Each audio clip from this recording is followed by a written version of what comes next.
All right. Assuming no horrifying power outages or fun surprises, we're back with The Life and Suffering of Sir Brante, which had the fun twist of allowing us to name Sir Bronte's first name. And if you know anything about me and my take on role-playing, I am, regrettably, the kind of guy who will shove Elish into everything. I will obviously make some logical twists and turns about who the guy is, but if you don't know, Elish is my Blorbo, my favorite OC, the guy that I slap into every setting that I do, and nominally is the biggest boy in terms of connected universes. So while we're going through this, we're going to be thinking about Elish with regards to Ishgard, obviously, my Final Fantasy XIV character, who is not a warrior of light.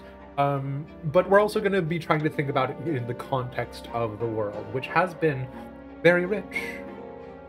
So let's rock and roll. Oh my gosh. Yeah, welcome back, People's DM. And kitty beans! Okay. Can I be real? The fact that my power went out yesterday, when like a bunch of people were obviously feeling Bronte, is a part of the reason why I was like, yeah, okay, let's talk about doing Bronte, because I want to do some of like my miscellaneous side questing, but I'm not going to complain about people enjoying this because I was really feeling Bronte. So, let's rock and roll. Shakes fist at Elish Demeist and character lead, that devil. What do you mean? He's a perfect Ishgardian Inquisitor. What's the problem? Okay, let's go.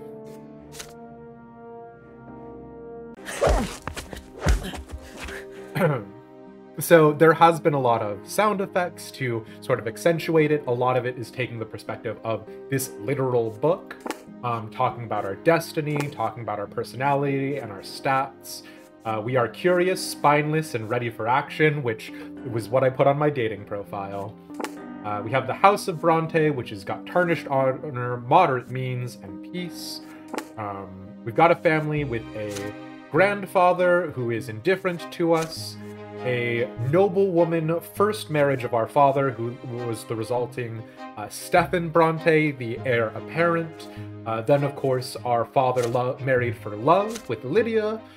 Lydia became the mother of myself, but Lydia did bring in their own daughter from a previous relationship, Gloria. So that was our cast. And we are staring at the carpet under our feet. You are both ashamed and proud, and it feels odd. A scratch on your hand stings a little. Stefan is standing next to you, sniffling from pain. Your brother was training in the yard with a wooden sword. You wanted to play with him, but he ended up getting angry and throwing the stick at you. The stick hit you in the shoulder. You picked it up and hit him with it. And so because we were born to a commoner mother, a part of the narrative has gone into, well, okay then, you are a commoner by birth. Whereas our brother, Stefan, is not. You see Mother's shoes walking to and fro on the carpet. You do not want to look up. You would rather not see her angry. She is not as gentle to you these days. Why did you hurt Stefan, Elish? You stammer out an explanation. He hit you first. You just hit him back. How dare he pester me like that? When I grow up, I'm gonna hit you with a real sword. Mother shushes you both and speaks to you again. Her voice is stern, and yet you can still feel her concern for you. Even if Stefan hits you, you cannot hit him back. You are my son, and I was born a commoner. Our lot is to suffer. But your brother was born from a noble father and a noble mother. His sacrament is coming soon, and then he'll rule over the likes of us. Whew! Can I say?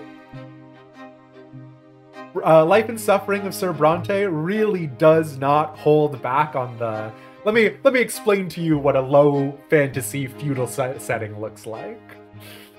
The most real sibling dialogue. Yeah, fair. That is a very solid looking stick, and I do not think the lot of suffering is going to be very nice to little old Elish Brante.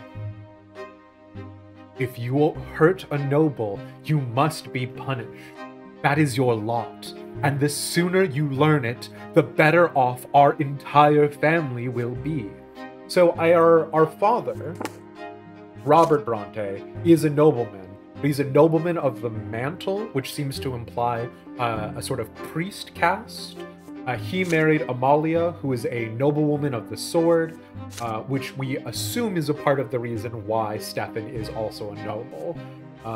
Apparently being a nobleman of the mantle does confer some sort of, does imply some sort of almost meritocracy, some way to almost test into the nobility.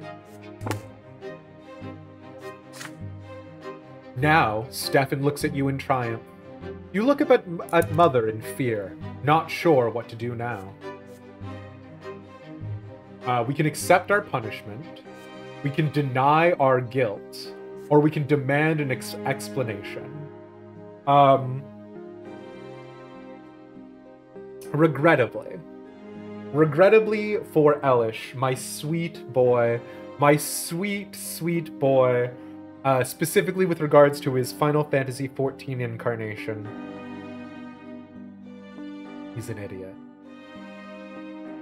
And why question your lot in life when the Orthodox Ishgardian Church has told us already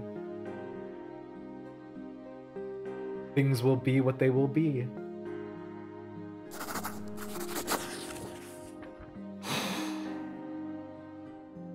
You look down and agree with what she just said. You are ready to be punished. You start apologizing to Stefan, but he turns his back on you. Before you can finish, Mother takes your hand and leads you away. You do not want to follow her. Your hands are getting sweaty. Your legs are growing weak. Mom's spaghetti. Then suddenly she stops and bends down closer to you, looks you straight into your eyes. Then suddenly she stops and bends down closer to you. Slight typo. Looks you straight in your eyes. My son, I see you understand our lot now. We do not defy. We suffer. That is our only path to the twins after all our deaths. Our only way to reach eternal bliss atop the peak of the pillar. So there is a giant pillar of light. That is where the gods, the twins, have descended from. And so supposedly how good you live your life depends on how high up or down on the pillar you are, which dictates how happy your afterlife is. And if you're at the very bottom of the pillar, you get turned into a soul cell. Our virtue is meekness. We are humble in our words. We work hard, we think what is right.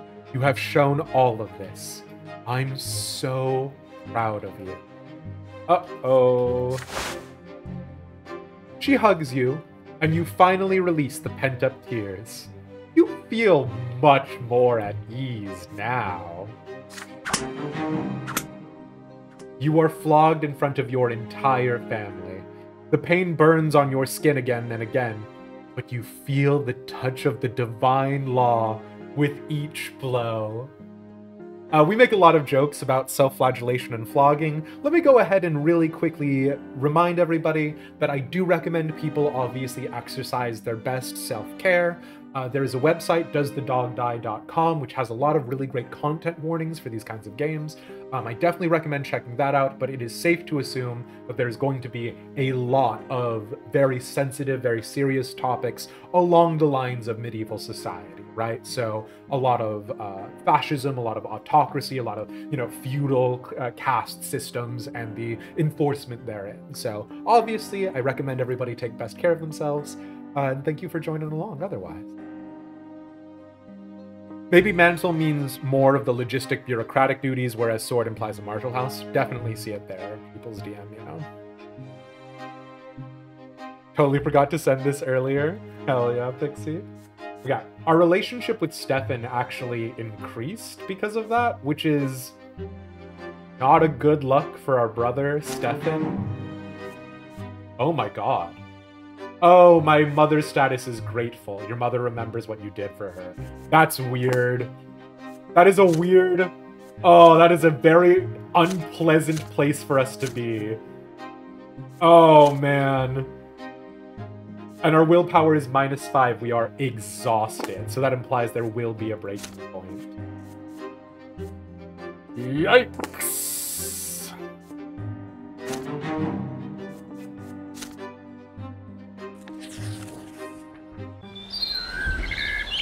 So our sister, Gloria, has told a lot of, has sung a lot of songs, has been there for us. Also, she is born into the commoner caste.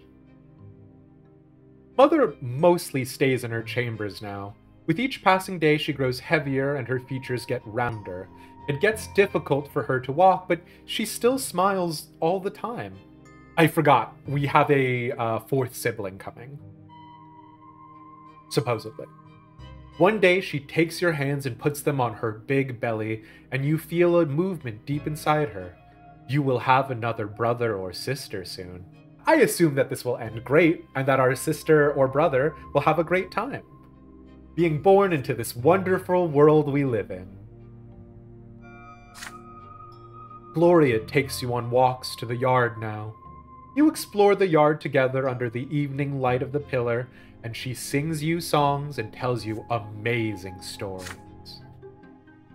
Hey Elish, do you want to hear a rhyme? I wrote it myself. There's even a bit about you, but don't tell anyone, okay? Writing poems and songs is only for nobles. If Mommy hears about it, I'll get flogged. Remember how you got flogged for hitting Stefan? Thanks, Gloria. I totally forgot about that time where I got beat with a stick. Our judge is my second father. In the past I had another. Mother says the twins are great, says we should not fight our fate. Brother loves to jump around, please don't fall down on the ground. See, I wrote a little rhyme, please don't tell them it is mine.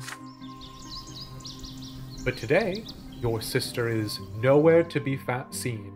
She promised to take you to the old pond and show you the red frogs that live there, but then she vanished. The servants join you in your search. Even Mother leaves her chambers when she hears the commotion. Finally, you find Gloria in the far corner of the garden. She is holding a quill and sheets of paper covered in poetry.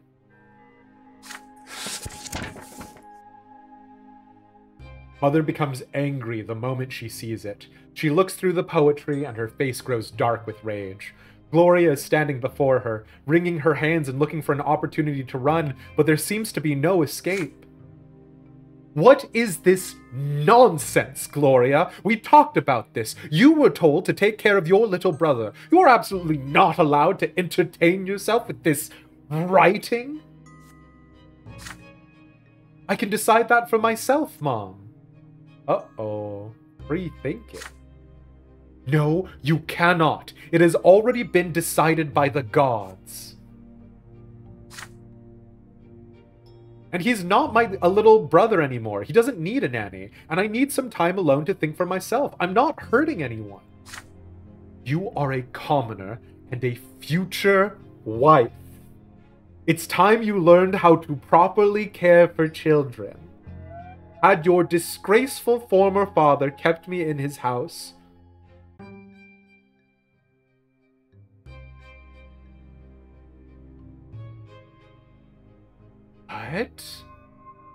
Had your disgraceful former father kept me in his house, so Gloria's dad, not ours, you could have been born a noble. Who was Gloria's dad? But that is not our fate, and you are absolutely forbidden from ever spoiling paper and wasting ink again. Mother grabs Gloria by the hand and takes you both into the house. The scribbled sheets fly into the fireplace. Gloria sobs violently. You are a bystander to this scene, unsure of how to act. We can't complain about our sister, that's locked to us. We cannot comfort our sister. We don't have enough willpower. We can leave the room, retreat to your room without saying a word, or offer to write rhymes with her.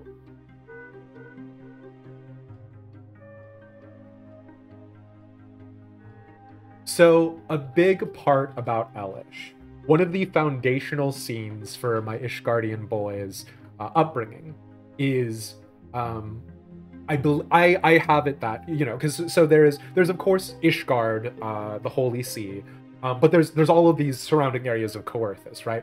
The Western Highlands, the Central Highlands, the Central Lowlands, the Eastern Highlands, the Eastern Lowlands. The Eastern Lowlands is the connector between Gridania and Coerthas. The Central Lowlands are the connector to Silvertear Lake, Mordona, all of that. I oftentimes think of House Demeist. Notice, unfortunately, some of the things that make Elish a foundational part of some of my writings. House Demeist is set in the Western Highlands, and I have whatever the Demeist holdings were during that time are suffering one of the attacks from the Dravanian hordes. And during that, a dragon smashes a stained glass relief of Saint Valorant, and Elish ends up with one of the stained glass shards. And so Elish has this very fanciful dream that he's going to be the one who kills Nidhogg. He doesn't, obviously. The Warrior of Light does. And in fact, Elish is not like the greatest swordsman to ever live. He is in fact a pretty decent swordsman, and the reason why he wins some of the fights that he wins when they're not being overseen by a referee is because he fights filthy. But the reason why all of these are contributors to his identity is he genuinely wants to be a hero in his secret heart of hearts. But in the same way that comforting our sister is an option that is not allowed to be the case, he wouldn't actually do it. He wouldn't stand up to the machinations and the system of the Orthodox Ishgardian Church. He wouldn't do anything that actually requires him being brave or having a spine, especially not in his childhood. So the best that he can do is an itty-bitty little apology and offer to write rhymes with her. I cannot imagine she is going to respond positively to this, but we'll see. No such thing as a fair fight. Throw dirt, kick groins. So, because I talk a lot about Game of Thrones and A Song of Ice and Fire, which obviously has aged like a fine milk, there are two fights that I think is very foundational for Elish's fighting style. There is Sir Jorah fighting the Dothraki like blood raiders, the ones who had sworn to Khal Drogo, and then when Khal Drogo's out of commission, they're talking about leaving. That fight is like so seminal to the way that I think Elish fights. And then there's another fight pretty early on where it's Bronn fighting against the Knights of the Eyrie, and both of those are how I imagine Elish did. So, you know. Dancing rather close with a lord in front of your fiancé at a soiree is pretty brave. I don't know what you're talking about. It's very important to maintain positive relationships amongst the many houses.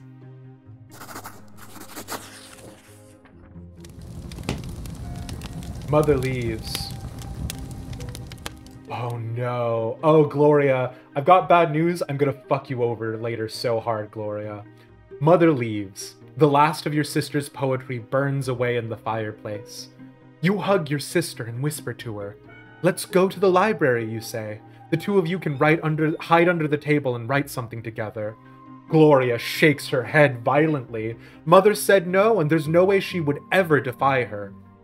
You reassure her that it will be your secret. Oh man, there's one bad thing about Elish and secrets, and it's that you do not want him to know yours.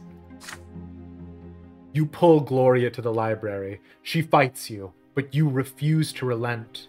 You carefully peek inside. Your sister takes a small book from one of the shelves, and you read it together under the table. It's a book of poetry about eternal love. Gloria clearly adores it. You decide to write a poem of your own. She recites a line in an ecstatic voice, and you repeat it after her and offer a rhyme of your own. She nods happily. You do this until the day ends. You have written a poem of your own and learned it by heart, but not a single line of it has been committed to paper, which means that you stayed true to your mother's rule. Oh, that would absolutely be the kind of shit Elish pulls. I followed the letter of the law, mother dear. The perception option is kind of ballsy, can I say?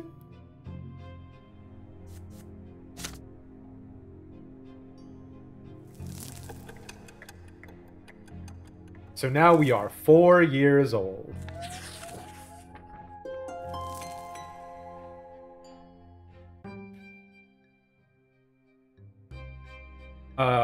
Winter, the coming sacrament. Mother is in her armchair, knitting woolen jackets, pants, and socks for the little one.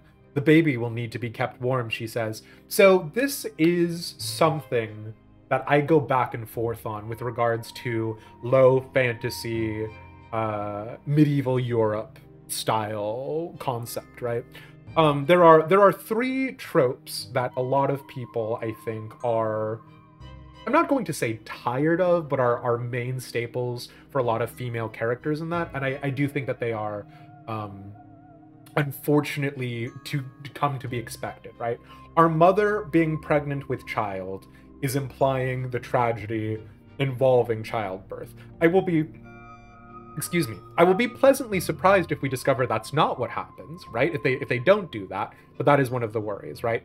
Another part of it, of course, being that women are for some reason just assumed to be, in the same way that Lydia did there, you are going to be a wife, Gloria, right? A little bit of the worry there for me personally is it just because she is born into the commoner caste? Because we know that our father's first marriage was to a woman who is a noblewoman of the sword. Was she given more leeway and more ability? A lot of people point to Bridgerton and a lot of period dramas that have historical inaccuracies, but also actually talk a little bit more about the possible empowerment and removing a lot of the things that I think is heavy baggage on a lot of period dramas. I go back and forth on it a lot. I don't think that having a plot be predictable is bad. You know I love a predictable plot because that means the writers have done the work of establishing the groundwork. But again, I cannot recommend enough. Take care of yourselves. Look up some warnings if you have some serious concerns, because we're about to go into it now. Father spends less time at home now. Mother says he's very busy with his important job. He is a judge, after all. One day you decide to ask Mother about Stefan and Gloria. How come they're brother and sister to you, but not siblings to each other? Well, my dear, I didn't give birth to Stefan, you see. He's the son of another mother, and Gloria is the daughter of another father. Come now, don't knit your brow like that. You'll understand when you're older. How is that even possible? You're all family, are you not? Several days later, Mother calls Stefan and Gloria to the sitting room. You sneak in after them. At first, Mother gets angry and asks you to leave, but then she relents. You are told to sit still, be quiet, and remember every word you hear. When you enter the temple, bow to the twins, first to the elder on the right, then to the younger on the left.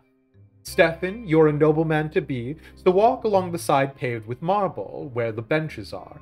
Gloria, you walk along the sharp side. You Walk Along the Sharp Side would be such an excellent album name. When you're there, you must get down on your knees, each on your side. Stefan, kiss the sword. Gloria, my daughter, they will strike you with the lash. Don't be afraid of it. Resign yourself to the suffering it brings. It is the blessing of your lot.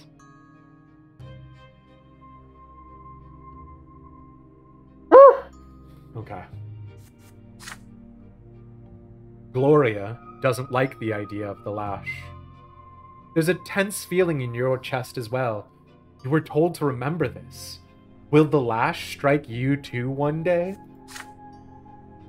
On the next day, they take your brother and sister to the temple. You run towards them when they finally come back. The back of Gloria's dress is soaked with blood. She's hunched a bit, sobbing quietly. Stefan is putting on airs, acting prouder than ever. Nothing else looks different about them. It's like all is the same, and yet everything has changed. This is so Ishgard coded. I think flagellation for non-punishment purposes is a little bit too extravagant for the Ishgardian Orthodox Church. I do believe that there are instances in which, like, maybe in the surrounding lowlands there might be deviances in doctrinal teaching, right? But I think, taking into consideration that the Orthodox Ishgardian Church's book is called the Enchiridion, which is also a seminal work on the original Greek philosophy of Stoicism, I think there is something to be said there. Oh, wow, Dark TV 07. I sure will get those cheap viewers. Thank you so much. There is something to be said for the sort of almost... Okay, so Stoicism today in the real world has a more colloquial understanding, right? When you say someone is very stoic, you're talking about how they're relatively unfeeling. There's not as much emotions, right? Stoicism is oftentimes tied to toxic masculinity, right? But the philosophy of Stoicism was that you needed to accept things as they were, right? So the philosophy of Stoicism was actually really at odds with a lot of Greek culture at the time, because basically the stochastic ideals would sort of question the idea of the gods and sacrificing, you know, like a lot of the religious ceremonies that happen about sacrificing the choice cuts of meat to the gods and things like that. Stoicism sort of asked the question of, why would you bother burning the best cut of meat? Why would you bother giving up gold tithes? The gods don't need that kind of stuff, right? And so there was a little bit of that questioning in Stoicism. So having the Enchiridion be the name of the Orthodox Ishgardian Church's book gives us a lot of insight into that, right? A lot of insight to the thought process. The idea that, oh, well, commoners obviously go on the sharp side, the side that is less comfortable, the side that is for commoners, that definitely 100%. The idea of flagellation, to me, stinks a little bit of apostasy, but this is not Ishgard, unfortunately, or fortunately, depending, right? This is the world of The Life and Suffering of Sir Brante. Ain't nothing cheaper than you. You're doing this for free. You know, I appreciate it, people.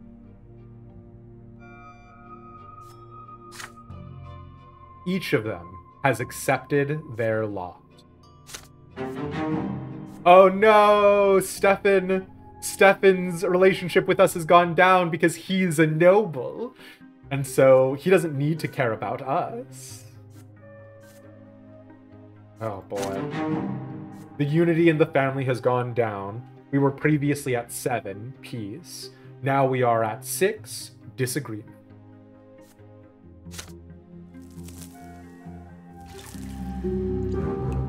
Brother and Sister's Sacrament, year 1122. Your siblings, Stefan and Gloria, took their first sacrament at the temple. Oh!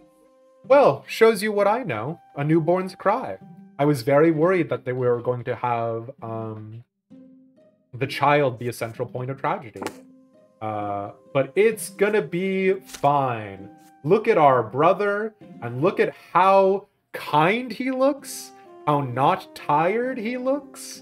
how absolutely not unhappy he looks. The youngest child in the family and your only full sibling. An odd child who has been secretive and aloof since he was a little boy. Oh, wait, hold on. We need to... I know what that was, excuse me. Thank you very much, Denisar, for re-upping your sub with us for 8 months. I appreciate it, my friend. You leave for 10 minutes to warm up food and these bots fall in. Listen, they could sense the home field was not defended. Our brother, Nathan Brante, an odd child, he has been secretive and aloof since he was a little boy. He is... No! Don't be mean to your little brother. He is inept, constantly ill and crying, always in need of care and protection. He started reading sacred texts at a very young age. Nothing screams of potential apostasy the way that description did to me. Oh no!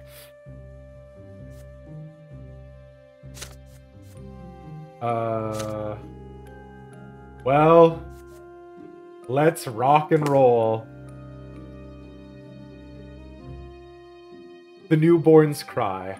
You eye the little bundle in your father's arms with curiosity. Beneath the many layers of swaddling clothes is your newborn baby brother. Mother is glowing and smiling with joy. Stefan and Gloria are also here, all excited. You promise yourself you're going to be the best big brother in the world. Chat. Here's a little narrator's note. Elish Brante is not going to be the best big brother in the world. You'll never hit him. Oh no. The two of you will play together and tease Stefan together and help Mother together and go on so many adventures together. It feels so strange to be an older brother. Just the other day you were the youngest in the family, but everything is different now. Your parents name your little brother Nathan, and Mother spends day and night by his side. And Nathan cries all the time, day and night. Mother barely gets any sleep. She is so worn out she starts forgetting things. Like today, for instance, she forgot her knitting in the armchair in the sitting room. You'd better bring it back to her as soon as possible. You run to Mother's bedroom. You miss her smile so much. You walk in without saying hello and give her the knitting. But instead of gratitude, you get an ice-cold, exhausted stare. Nathan is also there, screaming all the time.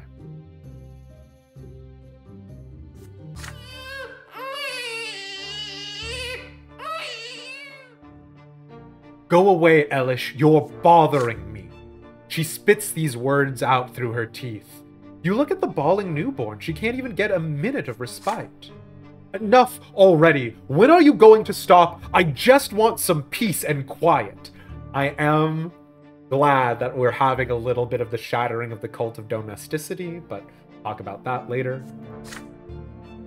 Mother leaps across the room and starts shaking Nathan with malice in her eyes. His cries get even louder. She looks so tired from his never-ending screams. She seems to be within an inch of smashing him against the wall. Somebody has to do something. You are scared of your mother right now, but you fear for Nathan's life much more.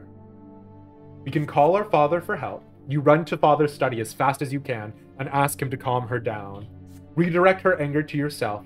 You try your best to bring her back to her senses. Hug Mother. You run up to Mother to calm her down.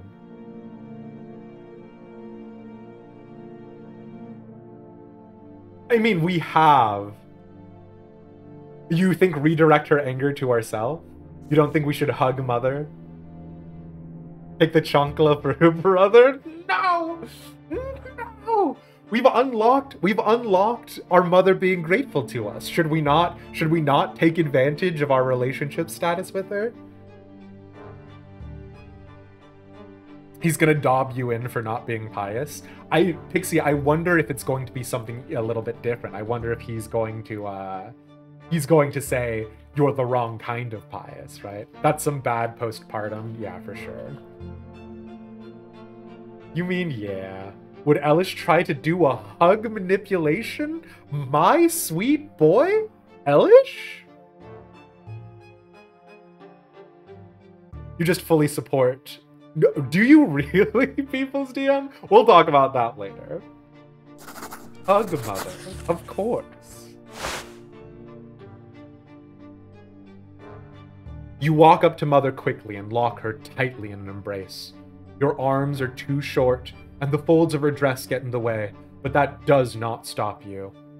She shudders at your unexpected touch and tries to free herself. Oh, but in this fantasy, right? Of course, in the world of the Archaean Empire, right. Let me go! Stop tormenting me! But you latch onto her even tighter. There's no way you're letting her go now. Not even if she screams at you or hits you. No way. You are here now. You will protect her and comfort.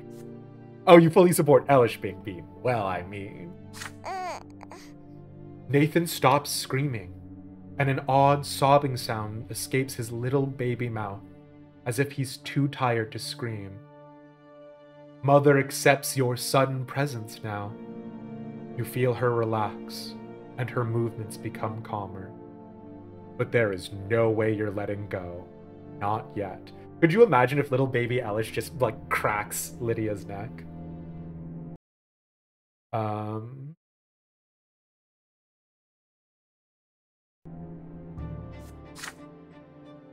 Then you hear a quiet song. Your mother's song.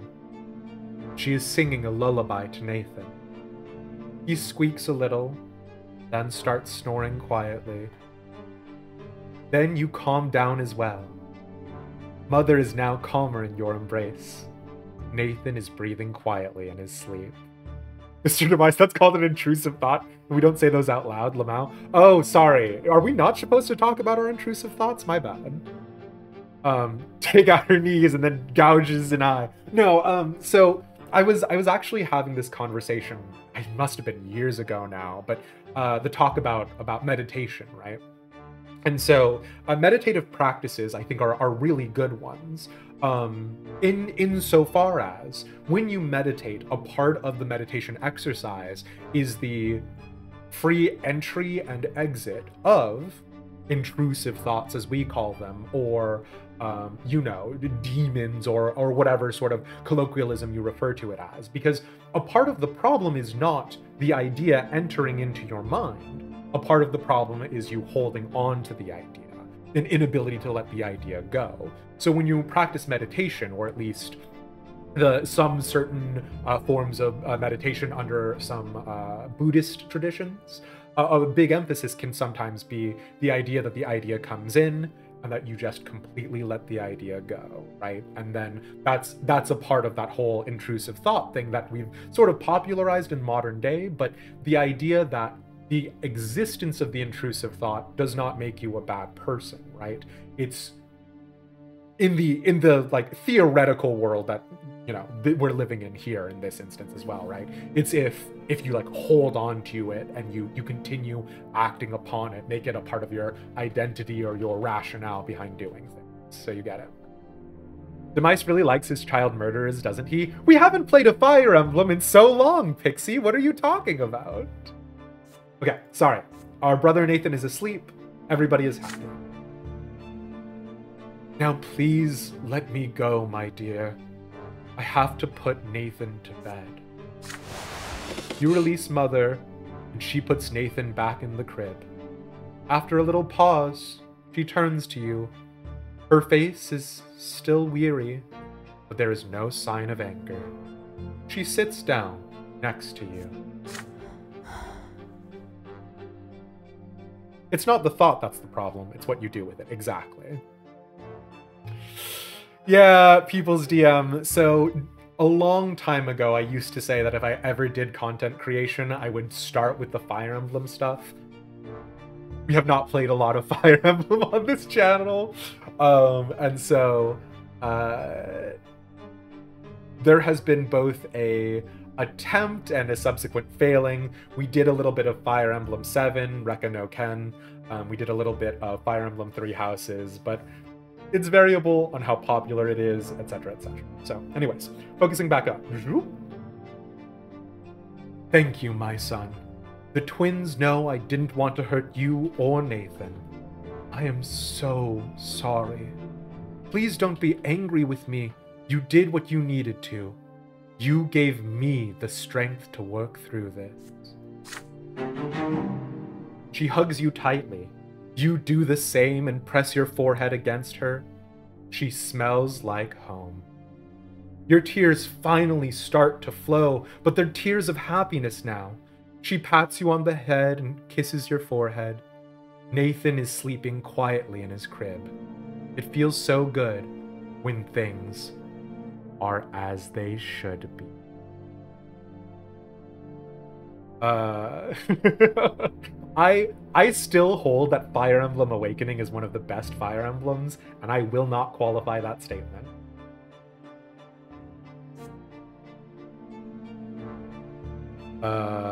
Inigo Platinum Blonde.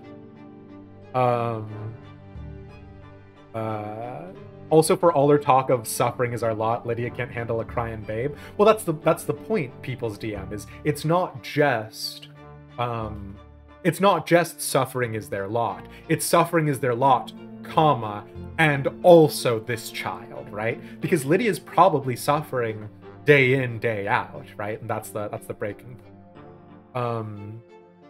What is Elish Demeist's relationship with his parents like? Elish's relationship with his father is extremely bad. His father was a high-powered individual dead set on the advancement of House Demeist, and its redemption, because it has obviously fallen into shambles for several generations, before he gets locked into the attempts to gamble away, to gamble and strengthen House Demeist's fortunes, and fails, and he squanders all of it. He gambles all of it away, and he spends all of his days in the Manderville Gold Saucer. Elish's mother, unfortunately, passed away due to mysterious circumstances, was very religious, and is a part of Elish's unusual relationship with the church, and that's all I'll say on that front. 1000%. Fire Emblem Awakening was just really good. And also, the baby realms in Fire Emblem Awakening were perfectly understandable. The baby realms in Fire Emblem Fates drove me up the wall, but that's another conversation for later. And you go with Crom's hair, you just like him and Lucina's sibling dynamic. It's not bad. And also the Lucina sibling picks up the Falchion stuff.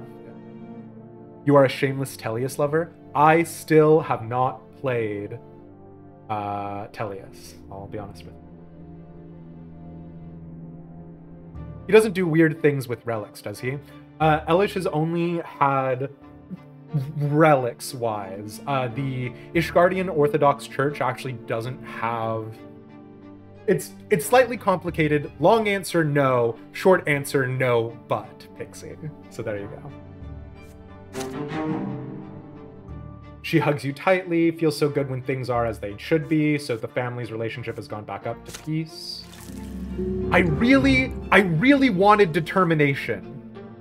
I've been trying to angle us to get into determination in some capacity. I bet you anything, if we let our mother beat us instead of Nathan, that would have given us some determination.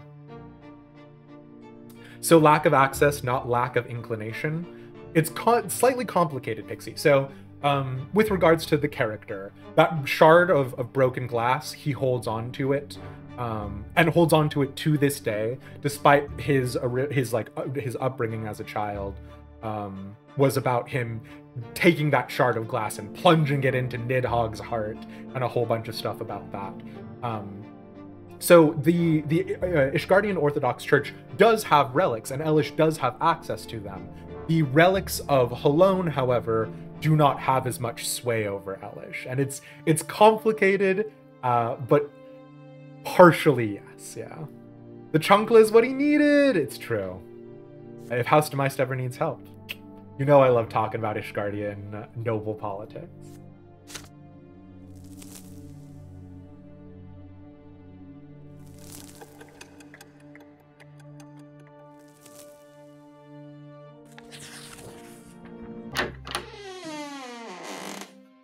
You wake up to Father's touch on your shoulder.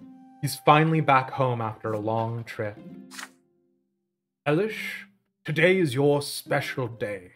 The day when you begin your studies. Now, teachers will be coming to our home to teach you, and you must do everything they say.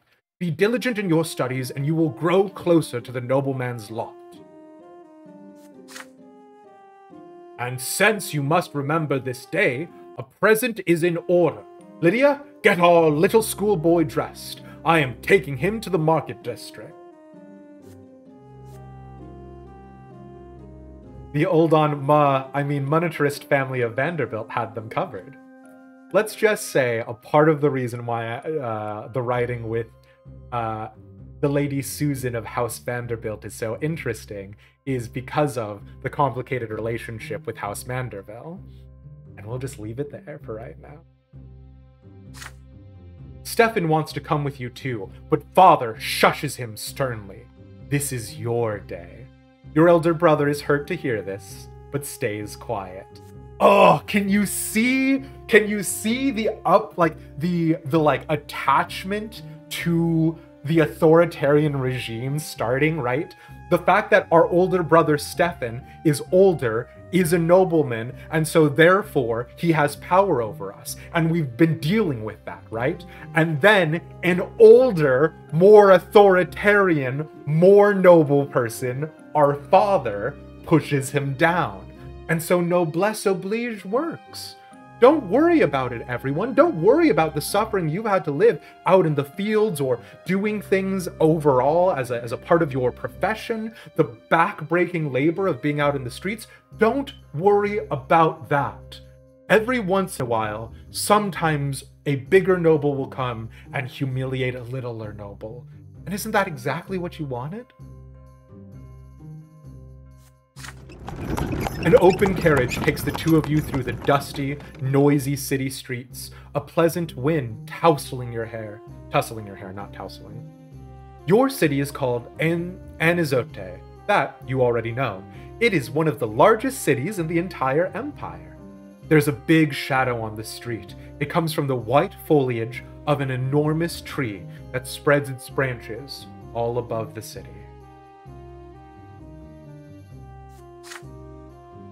My son, did you know that the silver tree grew from the blood of our God's own disciples? The tree of liberty must time to time be watered with the blood of revolutionaries, Thomas Jefferson. It has been growing here for hundreds of years, right in our city. It cannot be damaged or burned. Not even the clergy know why. The carriage comes to a halt by a small shop next to a city square. You run there and freeze by the stalls and excitement. The shop is packed with dolls and figurines and toys. You've never seen so many at once before. Have you chosen your present yet? Father asks. You have. You want the Holy Order set, which includes several figurines of the Empire's greatest warriors of all time. You rattle off everything you know about the Holy Order. They were the ones who aided the Emperor's own forces in seizing the province of Magra and storming our city. That's how we joined the Empire. Father nods in approval. Okay. Now, I'm not going to say that this is how I would be at a Games Workshop going straight to the Grey Knight section.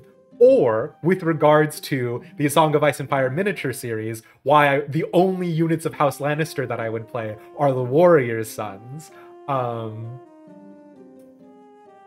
the Holy Order sounds like Paladins.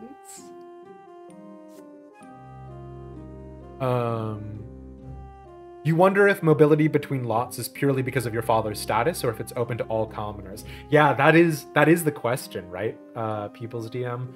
I think I would presume at this point it is based off of our birth and our father's status, and not that it's open to all commoners, based off of the way our mother, Lydia, behaves versus the way our father behaves, right? For our father, he's like, work hard and you can become a noble. For our mother, she's like, you are a commoner. This is how things should be. So, we'll see. The whole thing with Susie is genuinely interesting. I don't do a ton of RP, but that's not because I don't like role-playing. It's because finding other people who write, like the little bit that I have done with you, Sathis, at balls and things like that, is genuinely a lot more than a lot of other people, in part because of time constraints, in part because, you know, finding a good writer is oftentimes difficult, etc. So... every once in a while, your local lord will throw you a pizza party. I mean, festival. People's DM gets it. Why is this really just Elish backstory generator? Pew, pew, pew. You're sure Sebastian will love it? Uh-oh. Did little Elish have a Heaven's Ward collection of figurines? Elish's actual real-world role model is... Sir Vandrew of the Heavens Ward, which, if you don't know who he was the Right Reverend Archimandrite for the Heavens Ward, the Lord Commander, for lack of a better phrase, who gets killed by Cherubert off screen, and that's how Zephyrin becomes the commander of the Heavens Ward. If you don't know this, there is a bunch of delicious lore out there. Painting the Heavens Ward Warhammer 40k figures. Yes, yes, yes, yes, yes. I unironically want to make also, in the list of a billion things that I want to do that I will never get the licensing from Final Fantasy XIV, Square Enix, or Creative Business Unit 3 for, making a little, like, war game for Ishgard. Oh, I would base it off of the A Song of Ice and Fire set, and I would probably make the Heavens Ward, obviously, either the King's Guard or Renly's Rainbow Guard. But yes, hi, hello. Have you noticed I am a massive dweeb? Looks at how long it took Elish to have tea with Ari. People's DM, the Elish Aryan scene is, compared to a lot of scenes that I had promised in the past and still have yet to do, comparatively quick. I love writing with people. It doesn't work out sometimes. Okay. Very well. War isn't your lot for now, but maybe these toy soldiers will teach you to think like a general. We will lead them into battle and study military strategy. Go ahead, take your present. Having said this, Father turns away to examine the books. You run to the box of toy soldiers, delirious with excitement. But there is a fancy-dressed boy in your way. He's about to take your warriors for himself. He elbows you aside and reaches for the box. Anger overcomes you, and you push him from behind. Your opponent falls to the floor. The rich boy screams so loudly, everybody in the shop hears it. He hit me! He hit me! A tall tower of a man looms over you. This is the boy's father. But then you feel your own father's hands on your shoulders. What happened? You press against your father, your mind more at ease now.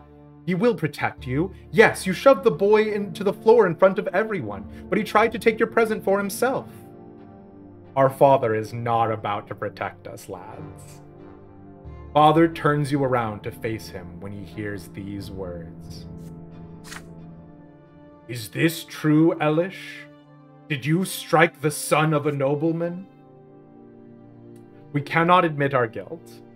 We can tell him the truth. You tell Father that you repaid the impudent boy in kind. You quietly say that it was an accident.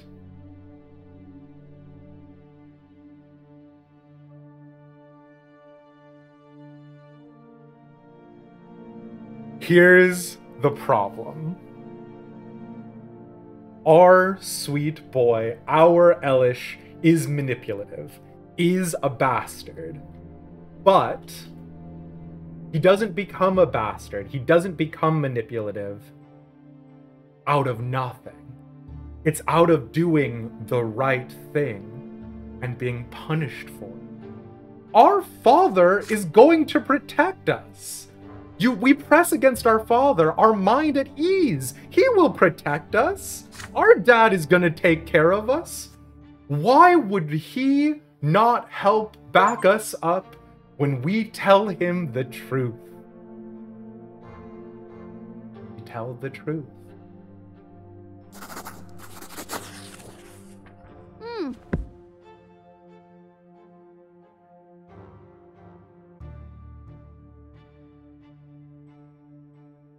It isn't fair to blame you without letting you speak too. You didn't want to shove that stupid boy. He was the one who shoved you first. But the angry nobleman, the boy's father, will not let you finish.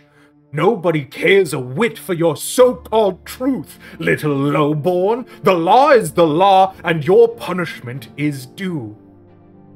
Your father nods in agreement to these words, no matter how sad they may.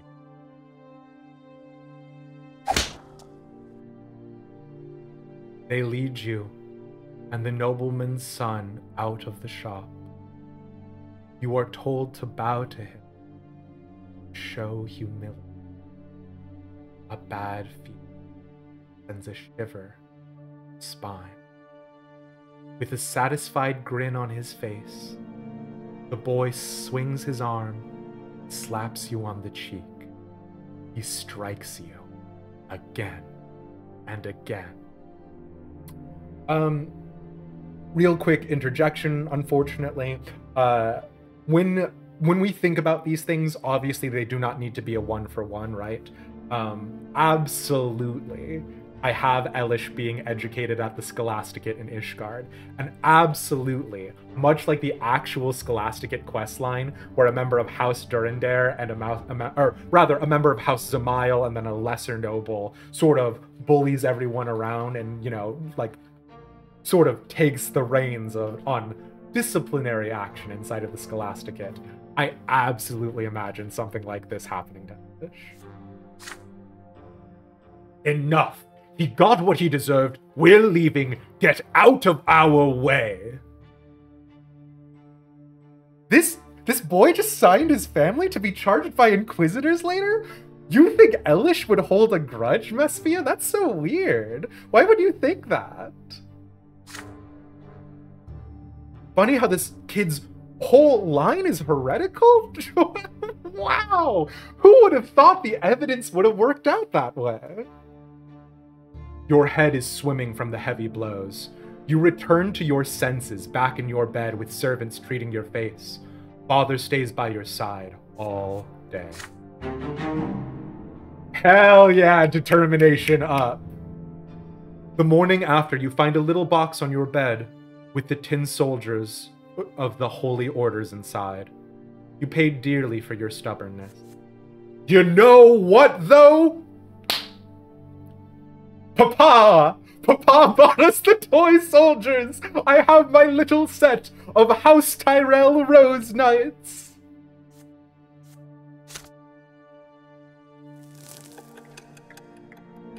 "6 years old.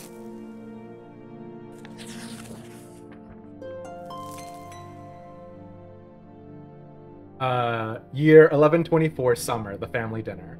Today, Father ordered the dinner. Oh, wait, actually, sorry. Ads are going to pop off. So, we are actually going to go on a very quick break. You know the drill. It's anywhere between 3 to 5 minutes. We try to keep it on the 3-minute side. When we return, more of the life and suffering of Sir Brante. See you soon. Okay, and welcome back, everybody. Again, I like to take quick breaks because I also want to check on how everybody's feeling and how everybody's doing. Obviously, the world is very sort of grim, dark, and a little bit sort of bleak. So I did want to take a quick pause, quick vibe check, make sure everybody's doing okay. Pixie raises an excellent point, which is that I do suspect that whoever wrote this is not totally familiar with children of this age. Let's be real. If you were 4 years old, you would not like, I don't know, like the layout of all of this is you were an adult pretending you are a child, a lot of it, right, Pixie? But I mean, that's the other side, is that like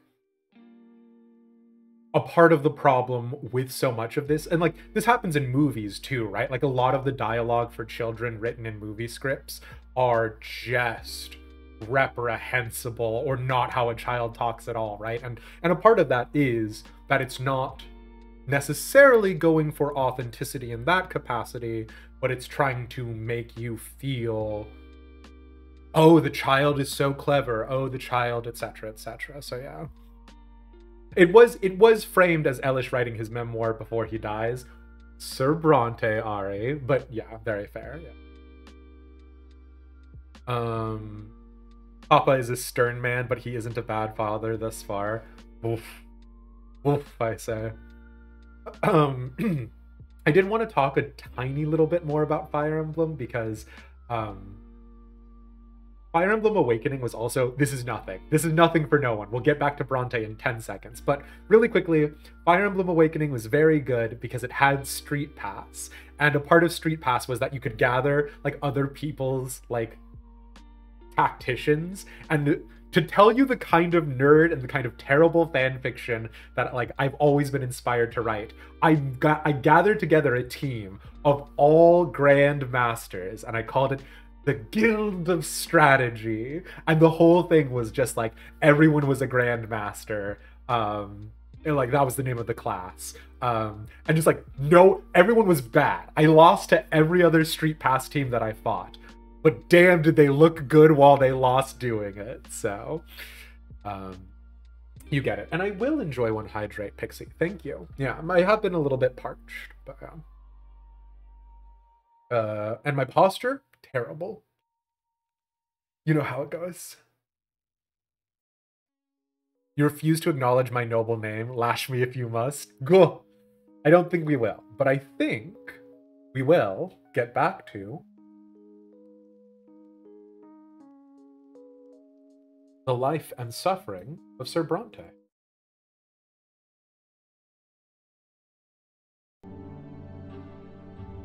Okay, there we go. So it's the year 1124, summer, the family dinner. My ancestors are smiling at me, Imperial. Can you say the same? Yeah, I am here. This is not going to surprise you, People's DM. Every Elish, or rather, I didn't have Elish back then. His design came much later. But every character I played in Skyrim, you're goddamn right, was proud to be a part of the Empire. I get what you mean on that front, Pixie. Let me, little TMI for you. Actually, I'll save that for a Demised After Dark if we ever bring those back. Today, Father ordered the dinner table to be brought out into the yard. For the first time in months, he's home, outside of the confines of his always locked study. He spent the entire day playing with Nathan and you, discussing various matters with Stefan, now an adolescent, and walking in the garden, and now a dinner under the open sky. Something very bad is about to happen. Your entire family gathers together with Father at the head of the table, smiling. He asks each of you about your studies. Nathan climbs up on his knee and recites a counting rhyme in a funny, sing-song voice. Stefan mentions that his fencing teacher praised his accomplishments. He rises from the table together with Father to show his skill in a practice duel. Next comes Gloria's turn. She stands on her chair and recites a lengthy prayer by heart. Mother showers your sister with praise. Father chuckles quietly, hiding a smile in his mustache. When your turn comes, you recite all the ranks in the Legion, from common soldier to high commander. Stefan listens to you with a skeptical look on his face. Night slowly falls, but the servants ensure that the yard is well illuminated. You don't feel cold in the dusk tonight. It feels good, yet so important. All of you are finally together, sitting at the same table, no fighting, just smiles. No arguing, just pleasant talk. And then the cyanide kicks in, and your entire family keels over dead. That is not what it said. Then, the other shoe drops, right? Then a servant approaches father with a letter in his hand. He reads it in the dim light, and each line gradually washes the smile off of father's face until only a stone-cold mask remains. Mother looks at father with an unspoken question in her eyes. Gregor Brante is coming back to Anazut. He is the head of our family. My father. So, this is a thing that I personally know directly from A Song of Ice and Fire, Game of Thrones, but the concept of branch families, right? So the idea of your dynasty branching out and necessarily tracing yourself back to the same ancestors, obviously, and sharing the same name, but obviously being different groups entirely. It's interesting to note that our father still refers to our grandfather as the head. I wonder if Robert is Gregor's only son.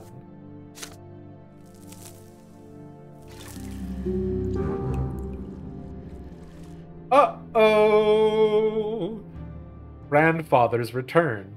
The fact that this is a big event is like, year 1124. Your grandfather, Gregor Brante, returned to the family home from the capital. By Talos, this can't be happening. If people are at all interested, I've definitely talked about, number one, I've definitely talked about Elder Scrolls Online, which people have responded very negatively to.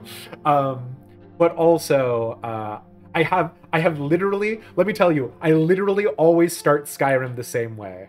I side with the Imperials, I go to, oh my god, I was gonna say Whiteholm, that's not right. Oh my god, the starting town. I've got egg all over my face already. I joined the companions. I do the companion quest long enough so that I can get a silver sword. I then go to the shrine of Merida, so that way I can get Dawnbreaker. Then I go and I do the vampire side quest. I heard they're reforming the Dawn Guard. I do that every single time. I do it non-stop, no variation. After I finish the Dawn Guard DLC, maybe I consider going and doing something else. But that is always the way I do it. And does that make me sad? No. So, anyways, let's keep rocking and rolling. Ever since the news of grandfather's impending arrival, there has not been a single day when your house has not been cleaned or decorated. Your parents anxiously make sure everything is in order. Because remember, our grandfather did a ton of work to set up our father with that noblewoman of the sword, Amalia Elborn. And so the fact that Amalia Elborn is dead, Stefan, noble son, heir apparent, Stefan is set to be Gregor's favorite. We, Elish, Nathan, Gloria, all set to be the recipients of Gregor's ire. Same thing with Lydia, right? So we'll see. They tell you to wash your face and hands after walks, and scold you for leaving books on the floor. They tell Gloria she will be flogged if she is ever seen hiding in the attic. They make Stefan stay in his room. Even baby Nathan gets in trouble. Everyone is on edge. Then one day, grandfather arrives. It is a grim day, so hot your neck is sticky with sweat. Father, mother, Stefan, Gloria, you, and Nathan, the entire Brante family stands on the porch in front of the house. The house servants lined up behind you. Oh, I like a good reception. The carriage arrives, and out steps a tall, gaunt old man with a heavy walking stick and a heavier gaze. You cringe instinctively. Good health to you, father? Children, greet your grandfather as you have been taught. Still trying to look like a real nobleman, are you? You can't fool me, Robert. I was the first of the Brante family to be ennobled by the mantle, and I am the only one who remembers how to bear this burden properly. I live honorably by my lot. Your marriage to that low-born wench cut us off from ever becoming nobles of the sword. My progeny could have been born bearing noble blood. Father, I beg you, this is not the place. Grandfather eyes him with scorn and walks into the house, the entire family following close behind him. I have been away far too long. The entire house is a mess. This is an insult. How can you live in such a pigsty, Robert? The servants have grown far too lazy, all thanks to your commoner of a wife. I warned you, did I not? And yet you did as you saw fit. And the children, what do they know of tradition or honor? They are being raised in a virtuous family, Father. And now you're speaking like a lowborn who's content to live in humility. Twins willing, now that I am here, this will not happen again. Okay. Listen. Am I saying that Tywin Lannister is a good man? No. Am I saying Gregor Bronte is a good man? No. Do they share some of my favorite qualities in a villain?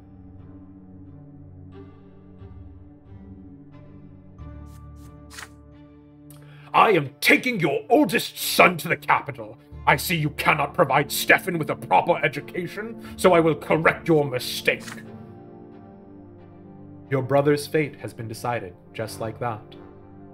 Father does not object. Oh, we love a weak, pathetic father. He orders the servants to prepare Stefan for the journey. Stefan freezes in place, glancing at grandfather and father again and again. The latter puts a hand on his shoulder reassuringly. Grandfather's lips are a tight line, white with contempt. You wonder if grandfather likes almond cookies? The house is examined, room after room. Everything grandfather sees is showered with scorn. He scoffs at a crease on a blanket in Nathan's crib in mother's bedroom. He mocks Gloria's knitting in her room. The door to your room. Next. What is this, Robert? Tin soldiers in your younger son's room? He was born a commoner. I won't have him daydreaming of battle.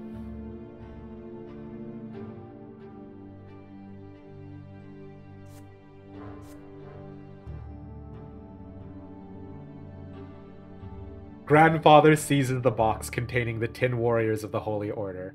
Your father stays silent. Anger and fear boil within you.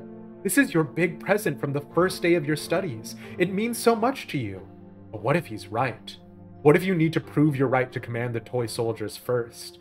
Grandfather shakes his head in disapproval and shoves the toy box into the roaring fireplace. If you wait too long, they will melt in the flames. Burst into tears. You start crying, overwhelmed by the horrible sight. Listen. We got beat once. We got beat once for these toys. What is our second beating? This might be our death. Remember, the things that can happen is the fencing lesson, beyond, suffer your first death, epiphany, or a nobleman's sacrament. I think we are about to die. I think we are about to die.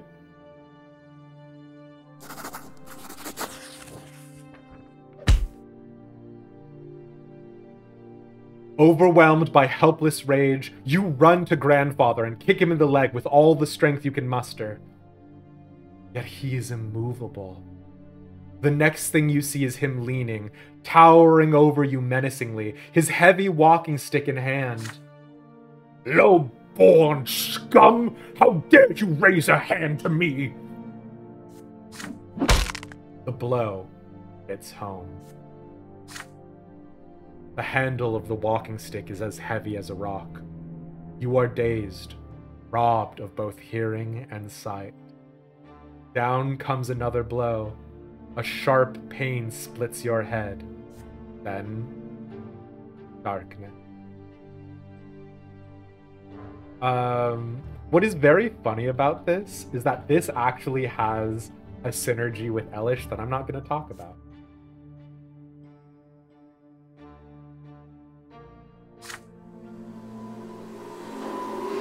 Your hand twitches against your will, then again and again, like it is trying to catch a flying butterfly. And then you fall into the primordial void. The void takes away a part of you, one of the lives you were given to live. It will never return. There is pain and desperation and a sense of loss. Nothing can be done now.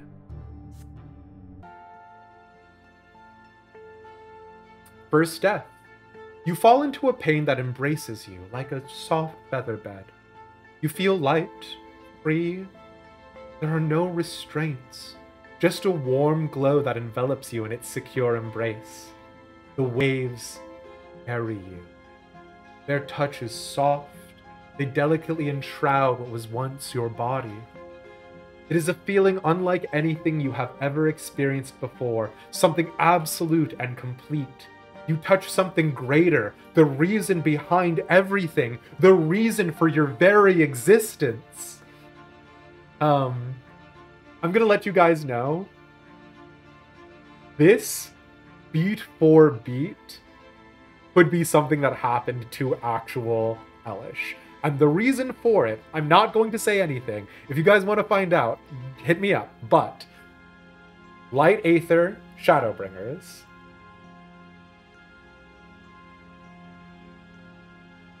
I call Elish a cockroach. I do not give Elish incredible fighting ability. I don't give him a lot. But I genuinely am like, Elish is a cockroach of a being. That's all you get. So. You were sculpted from this light.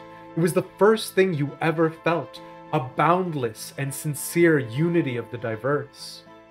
Your beginning was a spark that cast this light in all directions, and now you are here again, one with the beginning of everything. The light gleaming from you resembles the light of the shining pillar. You still see it, in the north, as always. The waves of light carry you to two figures. The eldest is nearest. He is ready to accept you. He is quiet, wise, kind, and pure. The younger waits further back. You do not know what he is yet. The waves pause at the elder's feet. He leans over you and plants a feather-like kiss on your forehead. The kiss spreads all over you. You are filled with unparalleled delight and bliss. You exist. You are unique. There is no one else like you. They know this, and they love you.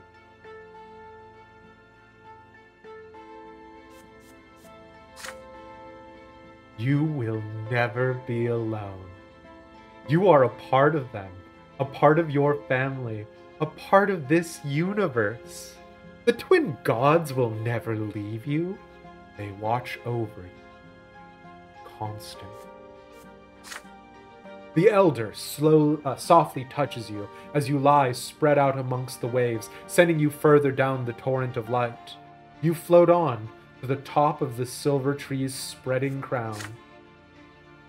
The closer you get to the silver tree, the heavier you become. The waves draw you down along its trunk, but you do not wish to part with the warmth and the softness, with the love. You turn around. The elder is still watching you. He nods. All is as it should be. Go. Your time has not yet come. You must return to the world now. As you tumble down toward your body, you comprehend the true meaning of your lesser death. and the divine love that has been revealed to you. Love exists not only in the hereafter, it is present in the entire design of the twins that is the origin of all life in this world. What is the manifestation of this love in your mortal life? Oh no! The Empire. By creating the Empire, the twin gods cared for all living creatures. The Empire is the only thing that gives us a place in the world and a connection to others. It is an enormous family made for the people by the gods. Lot. The gods gave you a clear mission in this world, thus gifting you your very being. This is the manifestation of their love for you and for all living things. Family. Love always lives in kindred blood. You share the miracle of life in the universe with your kin. Your family is what you are given upon being born and what you leave behind when you depart. Cause. The love the gods have for you is so great that they allow you to change the world they have created, to influence it with your deeds. Whatever your mission is, it is proof of the twin gods' love for you. Yourself. What could be a stronger manifestation of love than your very existence? Your every emotion, every thought, every action exists by virtue of the love from which the twin gods created you. Remain silent. You do not find the answer you seek. Twin gods, one is clearly older, yeah. Second rerun, Gramps is clutching hands in Sir Bronte's teen years. So cause I worry people's DM is a little bit too much in, right? Like we're also taking into consideration a little bit of my Elish, right? And like obviously the plot is diverging pretty hardcore, but our Elish does not revere Halone, right? They find a Azema, but their reverence for Azema does not border on Elish's reverence for Halone, or rather the Ishgardian's reverence for Halone. So it's not that. Lot is kind of the same thing. For me right now, it's Empire, family, yourself, remain silent. I don't think, as much as I want it to be yourself, I don't think it is. I think it's Empire, family, remain silent. And here's the problem. Even though family is not like perfect for this, right? Like even though Elish is Susie for sure would be yourself. Oh, I mean, I can not count on a single hand the number of characters, I think, right? It's not about the actual members of your family. I think Elish would sacrifice his own dad for a goat. It's about the concept of family. It's about the concept of your individual legacy. Ishgard could burn down around Elish, and as long as House Demeist remains, he's done his job. Bam. A sudden comprehension of the love with which the entire world is imbued illuminates your mind. But then it fades away, vanishes. You regain the sensation of your flesh. It is heavy and unwieldy. It lacks that lightness, that light. It is a burden. It is smothering. You gasp for air. Your chest expands painfully. You feel as though your lungs are about to burst. The stagnant odor of the crypt fills them, revolting, but so real. You are back.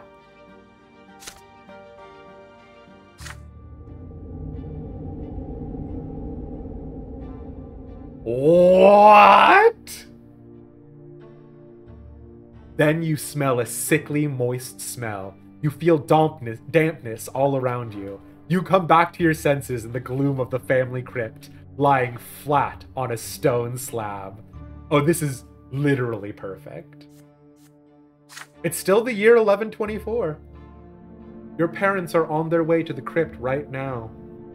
You hear their muffled voices. They are arguing, and against all rules, Mother will not agree with Father? Why would Sir Gregor do this? He just took one of our child's lives. Lydia, my father is our family's head, and the boy raised a hand to him.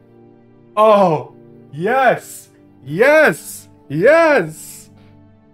There was nothing we could do. Isn't that right, Robert? Your hands were tied. You couldn't have interceded to save your son. It wouldn't have been proper. And Father did admit that he was too hard on him.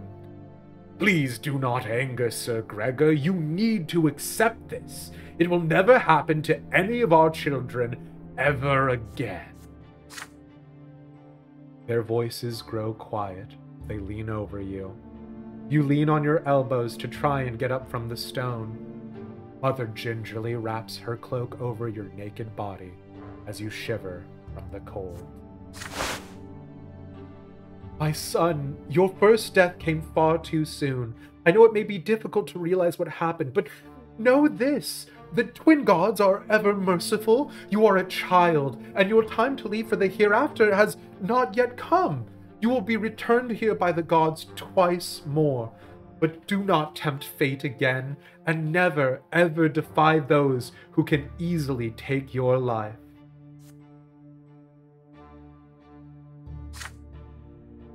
Elish, you have angered your grandfather greatly. Do not stand in Sir Gregor's way ever again, and he will never hurt you again. For now, just stay away from him. Yo, Grandpappy, we love you so much.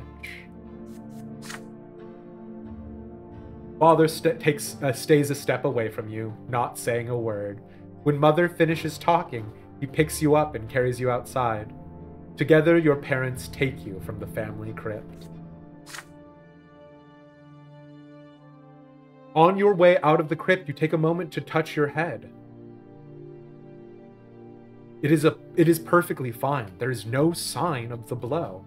Back home, Grandfather is still walking through the house, examining the rooms. You can see that Stefan and Gloria are disturbed by what just happened. Nathan starts crying when he sees you. The playroom still reeks of burnt paint. So those are our 10 soldiers, right? Grampy, I love you so much. Please take these supplements and live a long life. There is something new about you now. A pitch black stripe on your left arm. It looks like a strange bit of dirt at first, but it will not wash off. It will be like that forever, Mother explains. That is all she will say of it. Our grandfather has a distaste. Yo! Let's go! +1 determination, +1 perception. All we had to do was die once. Listen, video game. You gotta die. You gotta break a few eggs to make the perfect boy omelet.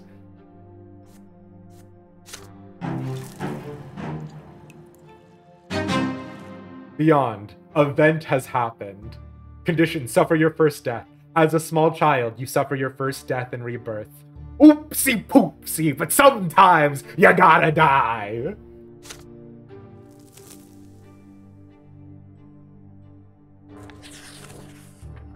The event tab is like shining now though, so we gotta click on that and see what happens. The Ant Farm. This event is a consequence of your previous actions. Conditions met, perception greater than or equal to 4. The Ant Farm. Before we do this, I want to look at our Destinies tab. Beyond. Uh-oh. Yeah, and as People's DM is saying, with our perception being at 4, it means that we're inquisitive.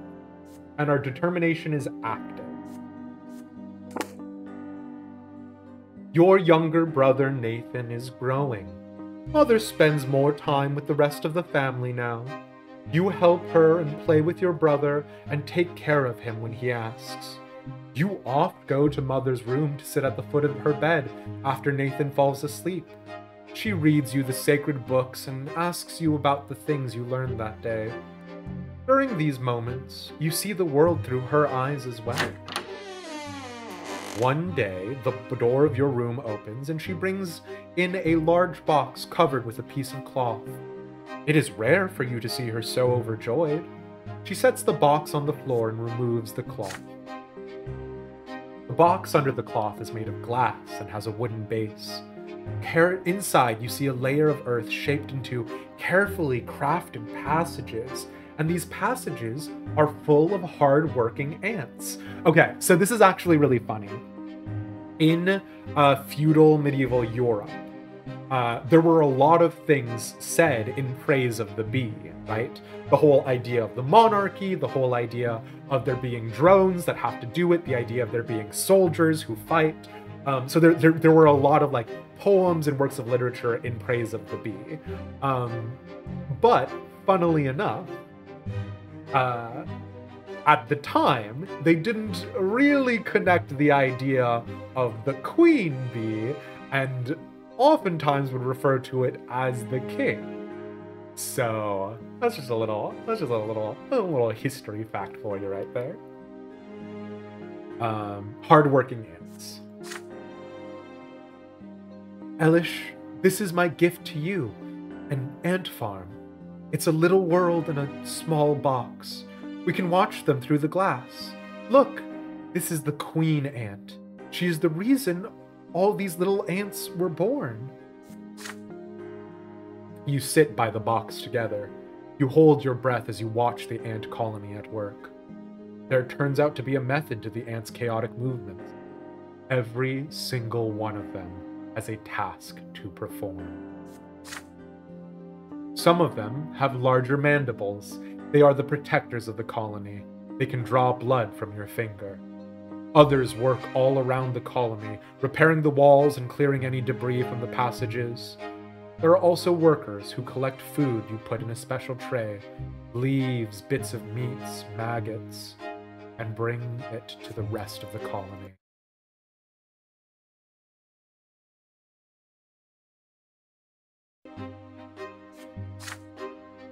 You take a worker ant and put it right next to the food. However, the insect has no interest in it. It starts circling around the tray aimlessly. Mother takes the stray ant and puts it back where it belongs. Why did you do that, my son? The ants cannot do what they weren't born to do. Each of them was born with their own job.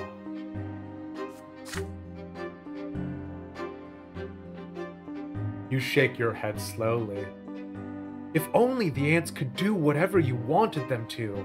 This is your gift now, so they belong to you.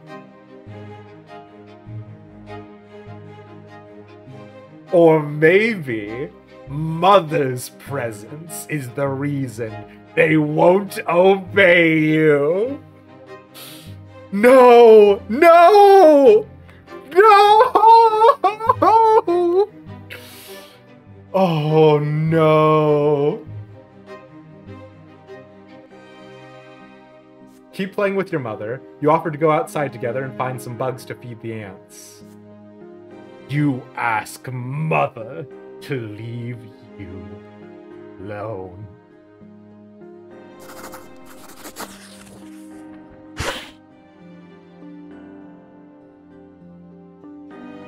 You move away from Mother and pull the glass box toward yourself. He looks at you in surprise. But she gave it to you. It'll be easier to learn about the ants on your own. Mother sighs, stands back up. Very well, I understand. You want to find your own answers. You've grown up so quickly, my son. The door creaks quietly as it closes, and you are left to your own devices. You spend a long time watching the ants at work, and then you decide to go outside and find them some bugs to feed on. Once your haul is in the tray, you note which bugs they drag away and which they leave touched. Day after day, you keep the tray full of food, provide the insects with plenty of water, and remove dead ants from the farm. Your tiny subjects still refuse to change their peculiar ways. It is just as Mother said. The ant farm is exactly like the world we live in. The ants will never know that you are there. There are disagreements in our family. Oh no! But we are very inquisitive, aren't we?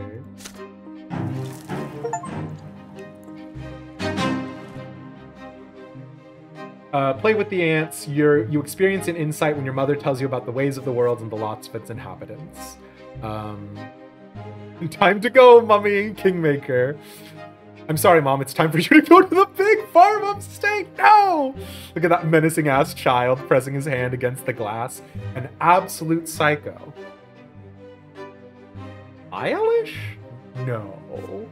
No. No! I think you're just misunderstanding him.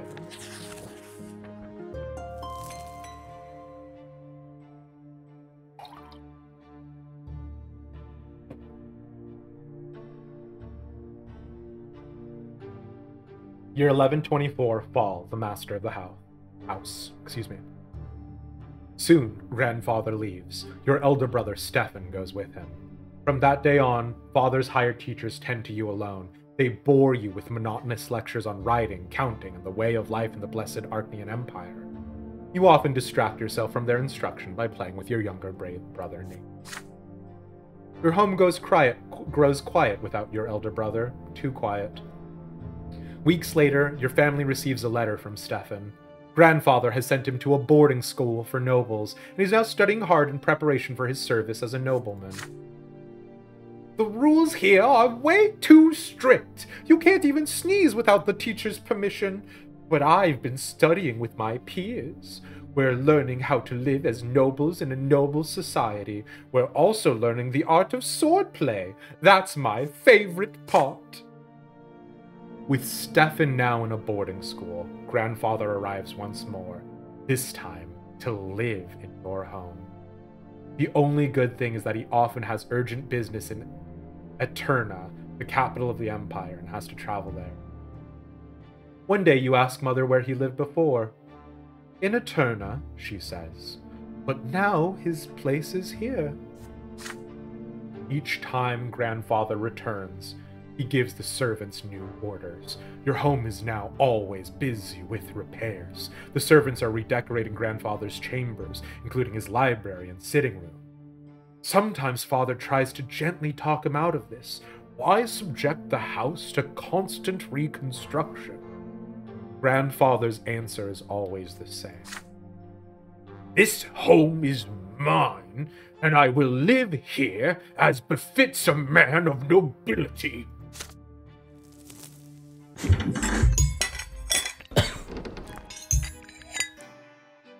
And welcome back, Ender Friend. So we've had Beyond, we've had an Epiphany, we have not had the fencing lesson, and we have not had Noble Sacrament.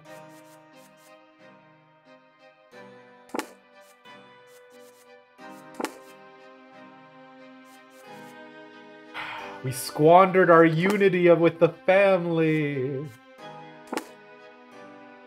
Some days, grandfather stays home, and on those days you try your best to stay out of his sight. But there is no way you can avoid family breakfast. The food is there, but you cannot bring yourself to eat it. Mother's eyes are red and swollen. She's been crying all night again. Grandfather sits at the head of the table, where nobody used to sit before. And this is the other thing with regards to the longevity of lives today, right? It is a little unusual to think about a family that has a rather elderly head of house and the subsequent positions. A part of why that is so unusual is the idea of killing your father to take his place. Which, you know, but that's the thing, right? Could you imagine our father is... like, we don't actually have our father's age, right? But look at him. He's sired 3 children. One of the children is, you know, I don't actually have any of their ages, right? But ostensibly, you know, let's assume that our oldest brother is at least 2 years older than us. He is at least, assuming that he was 18 at the time of giving birth to us, that's...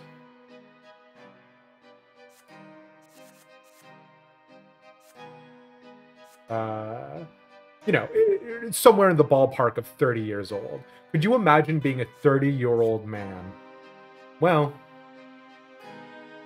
who is a noble, who is endowed with the rights of lots, with having special privileges and powers, and having your dad come and make fun of you and belittle you in front of all of your kids? Does not sound like the best of conditions to be in. Robert, it is high time your youngest sons underwent their sacraments. Sir Brante, please, let them live free of the lot for a while longer. They are but... Shut your mouth! Robert, that wife of yours is...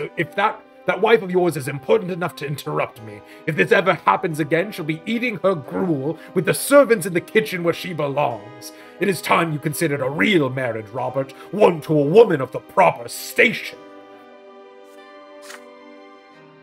Gloria drops her fork.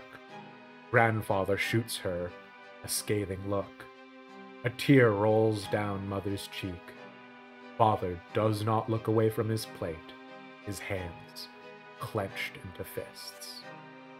Grandpa needs a good fall down the stairs, at least 4 flights. You haven't studied British aristocracy, have you? So, I say that more on the like context of like relating it on a personal level. You are correct. It is in fact very common in feudal European societies, right? But I think that's a part of the reason why there is this like there's this very rightful condemnation of anything that sort of elevates that time period or those societies. And I think a part of it needs to be that if you were during what the time considered a good and proper family, not only was this commonplace, this was the right thing to do. And it's a lot of the reason why a lot of the prevailing schools of thought from ancient times are keep your head down, keep your eyes focused on the ground, do not look to advance your station, because advancing your station was a great way to get yourself... So... Baroness Lodar is one such woman. She is a comely widow and a fine match. She is suing for her inheritance right now and could use proper support and a husband. You can keep your lowborn Lydia around if you like. Servant, mistress, I don't care.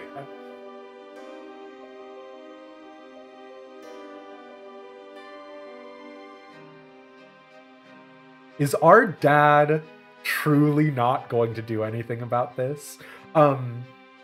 Also, making me think of Deadly Dowagers again, a board game we all gotta play. I will not do that, father. I am the head of this family, and the family's standing took a severe blow after you married that commoner. It is unthinkable. How could you give up the memory of the beautiful Amalia Elborn for this lowly woman and that bastard child of hers? But now you have a chance to set things right. Don't disappoint me.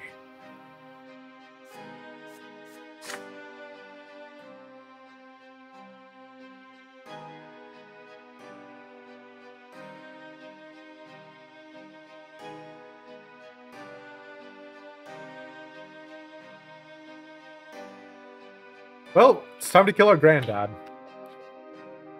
It's been nice, Grandpappy. He married for love. This is the time to take a stand, Dad. Apparently the love wasn't that good. We were sending your mom upstate anyways. Here's the thing. She's not noble. Robert is such a pussy.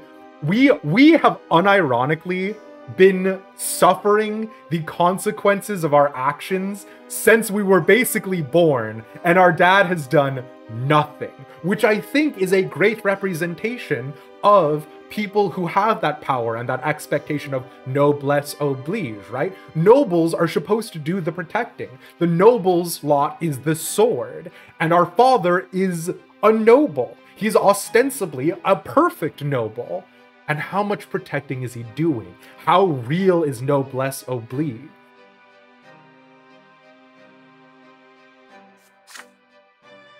Father, I wish to see Stefan. If I find your conduct in the Baroness's presence satisfactory enough, then you may see him. She is coming for a visit tomorrow. Be prepared. Grandfather wipes his mouth with his napkin, throws it onto his plate. Mother's lips move silently. Nobody says a word.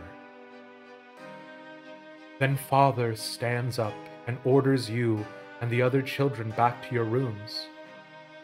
He needs to speak to mother in private. So this is the part of the conversation about Amric, about Horschaphant, about Hilda. So the relationship, the difference in standing between the three of them is very indicative of societal expectations about illegitimate children.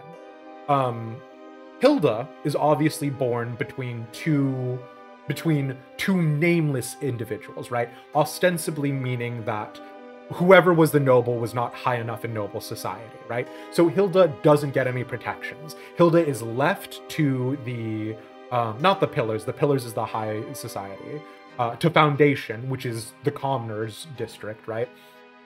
Hilda's left to there.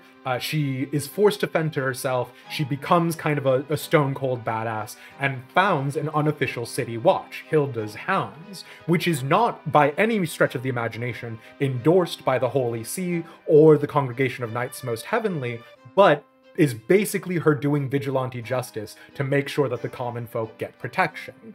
That is the responsibility of the Temple Knights, but supposing no one. The broom, thank you, Mesphia, yes. Then you get one step up, Horschaphant.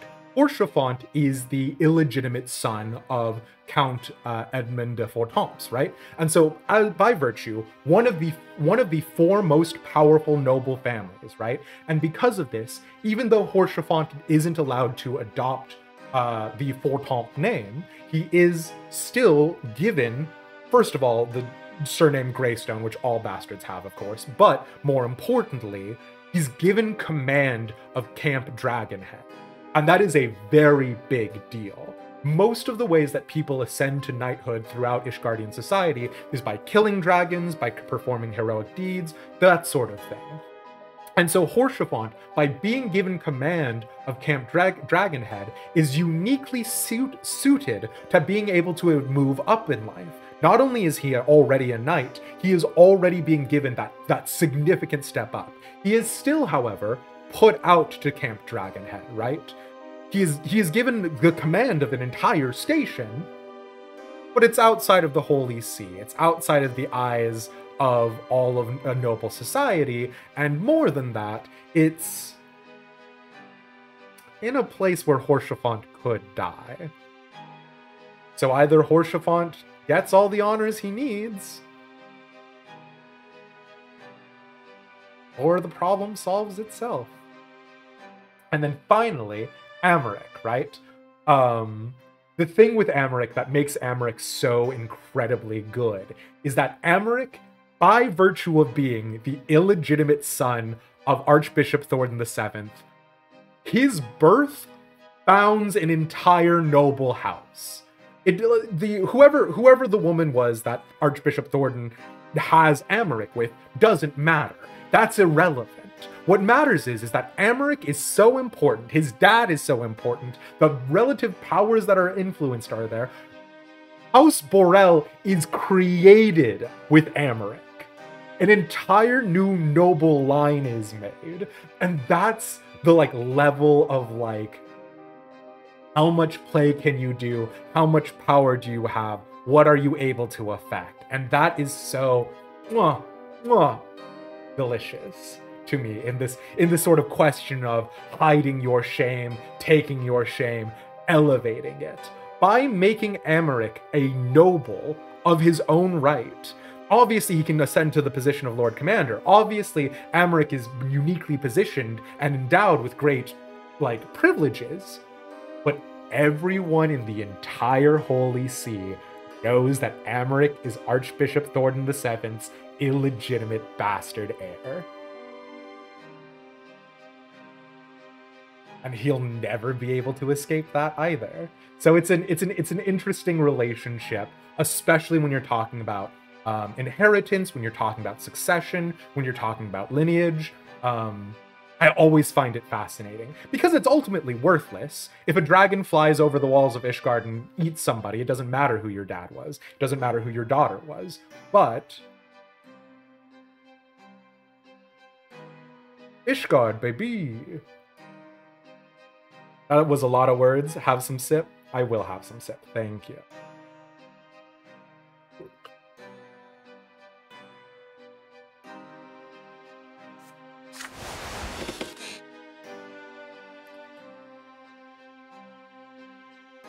Father comes to your room before bedtime.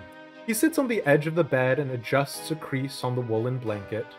He distanced himself from you after Stefan's departure, so you are not used to so much attention from him. In the candlelight, you see his face in the dark. There's a sour expression on it. So, we're killing my dad, honey. God, if only. Welcome back, Clary. My son, Baroness Emma L. Lodar, will be visiting us tomorrow. Please be polite and treat her with respect. Nathan will do as you do. I want this dinner to be as immaculate as possible. Don't let me down. Robert, you absolute dipshit.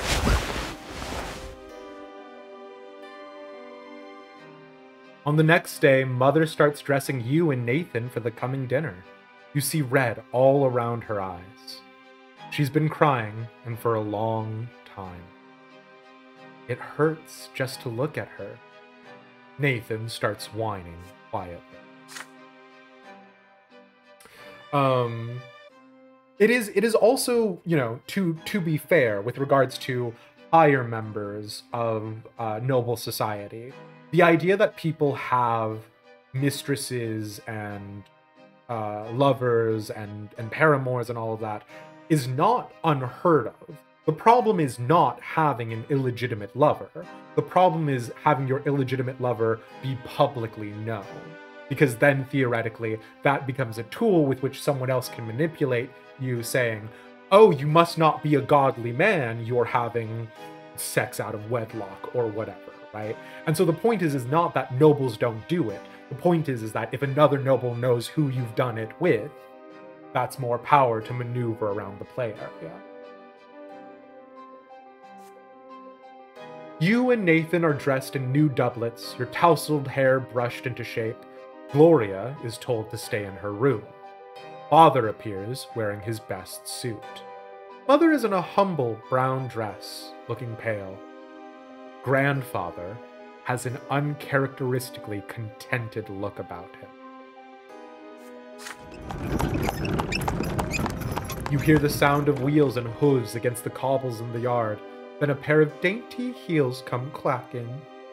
The antechamber is completely quiet and still, fearing Grandfather's observant eye. The door opens. You see your guest? A beautiful, dark-haired woman in a dress of elegant, deep blue. Father takes the hand of Lady El Lodar and kisses it, showering her in compliment. Grandfather's face is beaming in her presence. No one even bothers to introduce Mother. Baroness, allow me to introduce you Robert's son, Nathan Brante. Frankly, it's his eldest, Stefan, who deserves the most attention, but currently he is studying in Eterna with other young noblemen like himself. It is my hope that his younger sons will also make me proud one day. Grandfather eyes you with a probing look. How will you act in front of the Baroness? Will you accept her here next to your mother, your father's rightful wife? Greet the Baroness politely. Walk away with mother. Demand that father introduces mother, his wife. Well, before we make that choice, we're going to go on a very quick break. You know the score. Anywhere between 3 to 5 minutes. We try to keep it on the 3-minute side. When we return, the final hour of the life and suffering of Sir Brante. See you soon. Alright, lads. Sorry about that slightly longer break. We are going to go ahead and keep rocking and rolling. And I've got to be honest with you. Obviously, greeting the Baroness politely is, you know, an option that exists. And walking away with mother is also an option that exists. But we are only unlocking demand that mother be introduced by virtue of our perception, which is now at 5. So...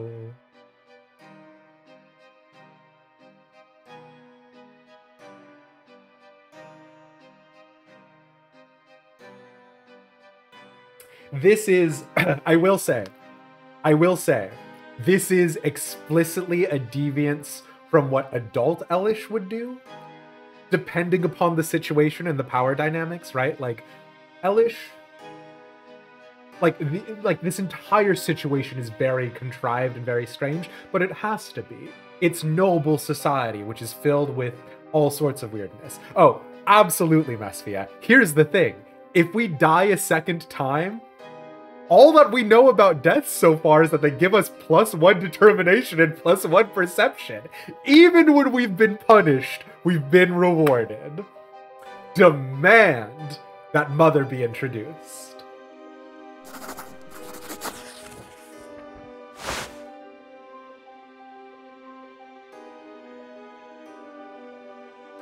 You father, this is not what I clicked on. This is not what I clicked on. You follow father's example and kiss the Baroness's fingers gently. Her laughter fills the antechamber, ringing like chimes. Behind your back, you can hear mother sobbing. Grandfather nods to you in approval.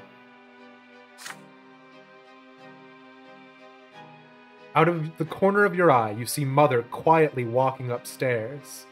No, this is wrong. This cannot be. You walk up to father, look him into the eye.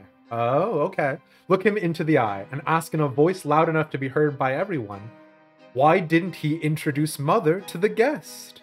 She is his legal wife and your mother, is she not? There is silence.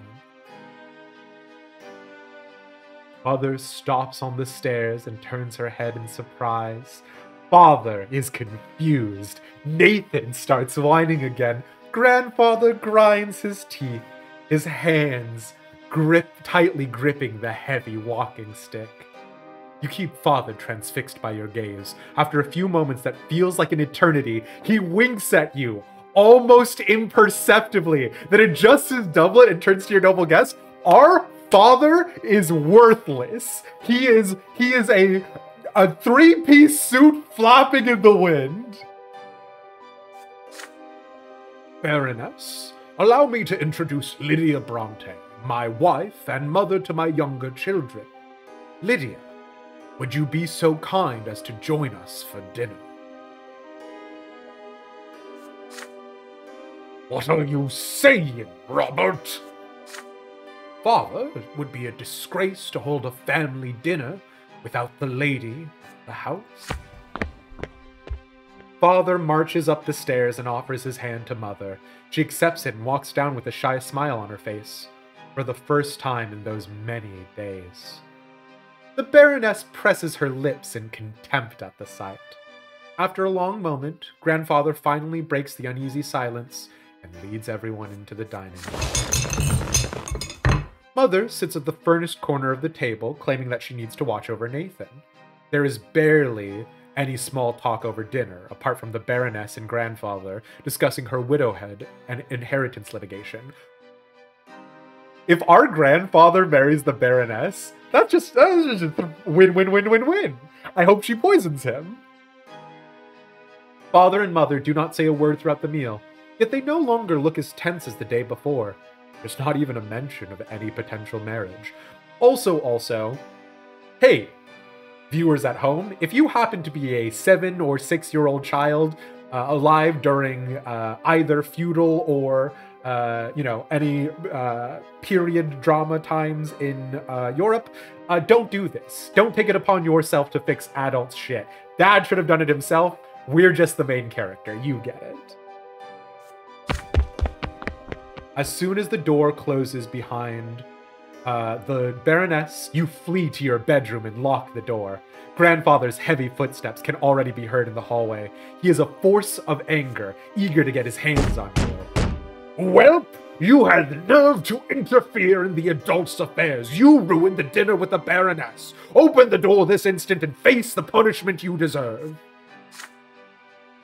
Then, suddenly, his voice dies down. You hear Father speaking quietly. We both realize there can be no other marriage, Father. I already have a wife, and there is nothing to be done about it. I'm sorry, Father, but you will have to accept it. And please leave my son alone. He only helped me face the truth, and nothing less. I don't know if this counts as our dad getting a spine, but you will keep that in mind for the next time you are a 6 or 7-year-old child in feudal Europe. Thank you, Kitty Beans. I appreciate that. Grandfather huffs and puffs, at a loss for words. You hear the head of the Brante family and his adult son retreat from the door to your room.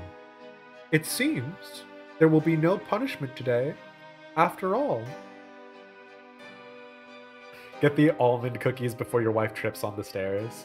Almond, of course, being supposedly the taste of cyanide. Grandfather leaves for Eterna, alone. About a fortnight later, Father receives a letter from Stefan. It seems Grandfather told him about the incident with the Baroness, so the letter is full of ire. He writes that you have reminded high society about Father's marriage to a low-born woman, and now the family's reputation is at stake. Father winces as he reads Stefan's letter, deep in thought. But Mother is smiling again because of Father's actions, her joy a quiet, happy glow. So our grandfather has a distaste for us. Get over it. Our family is at peace, but we have very tarnished honor.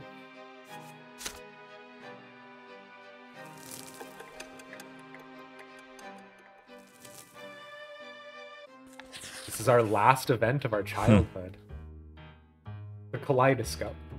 Father now checks on your studies often and nitpicks you for sitting or eating or speaking in an incorrect fashion. Once he becomes so annoyed, he says that he wishes Stefan had been the one to stay at home instead of you. You never expected to hear these words from your father, of all people. Less about the taste than the smell. You don't want a random smell of almonds around for no reason. I didn't know that, Pixie. Thank you. Grandfather's trip to the capital took longer than expected. It feels lighter around the house without his presence. You allow yourself a little change of scenery. I'm so sorry to bring it back. This is what Dawn Trail needed, though, right? Like, if you're gonna make a villain, here's how you make a villain. Grandfather, grade A villain, right? Like, and this is the thing, right? It's like, I'm gonna slightly accuse it of the writing, but I'm also going to say this is what makes a villain of value, right? Emmett Selk is a well-written villain. I don't like Emmett Selk. I don't want to bounce a quarter off his booty cheeks, but I do respect the fact that the man has a vision, has an intention, has an integrity. Gregor Brante, our grandfather, is a man based off of the premise that he has spent his entire life trying to get together the idea and the trappings of nobility. Everything Gregor Brante has done has been in service to making his family a noble family. And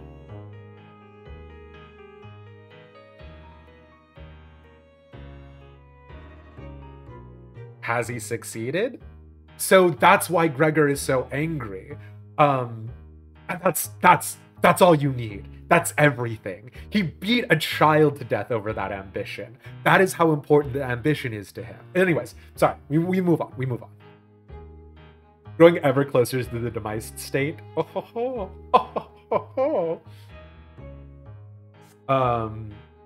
Okay.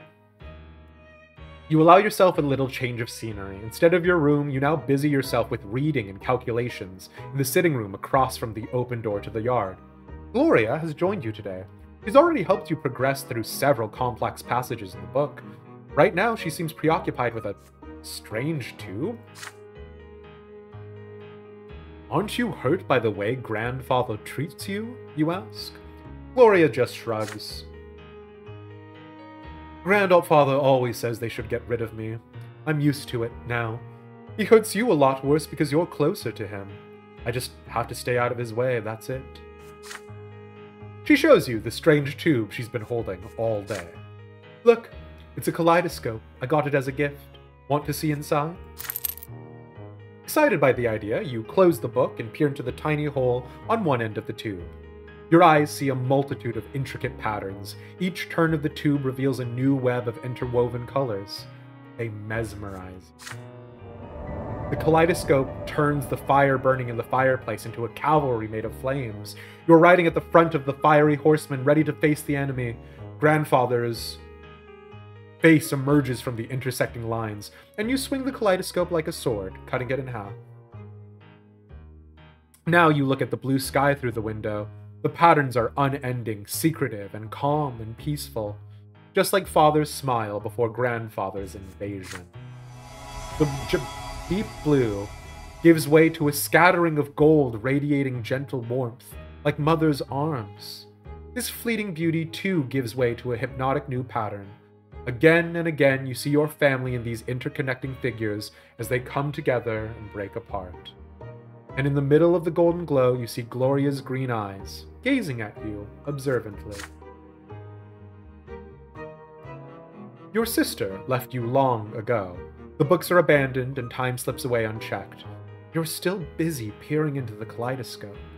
Order emerges from the chaos before your eyes again and again, but you cannot preserve it, no matter how you try. You are caught in an internal conflict. There is so much that can be done with this kaleidoscope. Should you take it apart, or ask Gloria how it works, or keep enjoying the patterns it shows you? But you still have lessons to do today. I am locked out. We cannot take the kaleidoscope apart. We cannot return to our studies. We only can keep looking through the kaleidoscope. This is not going to end well, lads. Keep looking through the kaleidoscope. You keep playing with the kaleidoscope as visions of warriors bathed in glory reveal themselves before you. Man, this is me playing Final Fantasy XIV. Me the human, not Elish the character. You continue peering into the ever-changing patterns the kaleidoscope offers you. They become truly interesting when you point it at the shining pillar gleaming in the sky. Kids, you can stare directly at the sun if you look at it through the kaleidoscope. In your mind's eye, one battle follows another, filling your ears with clanging steel and the neighing of horses. You are leading the Imperial Army now. Everybody is so proud of you. Grandfather says you are better than Stefan, and your father's stern voice cuts your daydream short. You lost all track of time. It is evening. How did you get your hands on this toy, Elish? Why aren't you studying? Give it to me. You will have double the lessons tomorrow.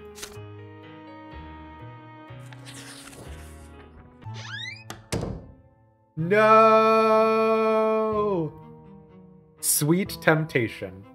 Grandfather's visits are no longer a cause for fear and panic in the house.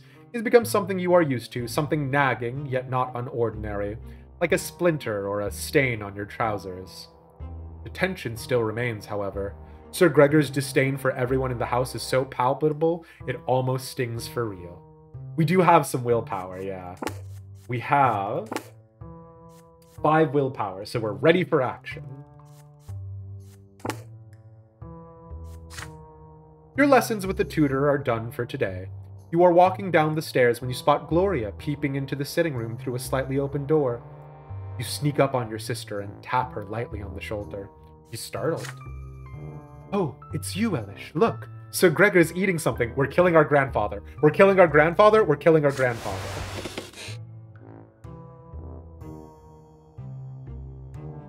Grandfather is sitting on the sofa, flipping through a book with one hand and reaching for a glass bowl with another now and then. Inside the bowl, you see candied fruit, a sweet confectionery forbidden to the common estate, like all sweet things.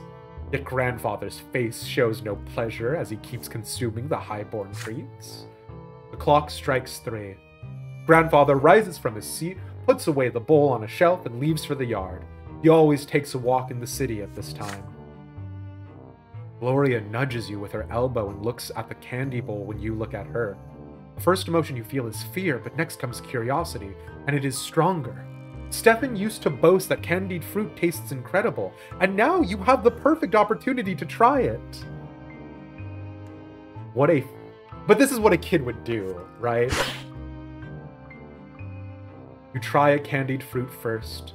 The sugar starts to melt as soon as you put it on your tongue. It is so sweet. You have never eaten anything as good as this. You take the whole bowl off the shelf and give it to your sister. She takes a fruit and brings it to her mouth, carefully, like a rare treasure. Kids, you can maybe get away with having 2 of them, but the whole bowl, lads?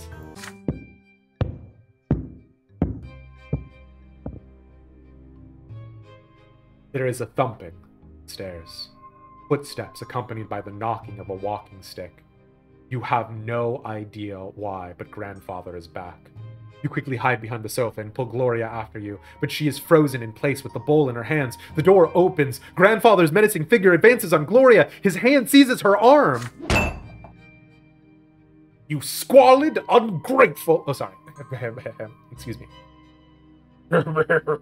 You squalid, ungrateful, low-born child! How dare you bite the hand that feeds you? You and your trollop of a mother would be sleeping in a ditch if it weren't for my spineless son. The sweet and pleasant things in life are for the noble estate, not for the likes of you. Did you forget your lot? His hand swings and hits Gloria on the cheek. She falls to the floor right next to where you are hidden.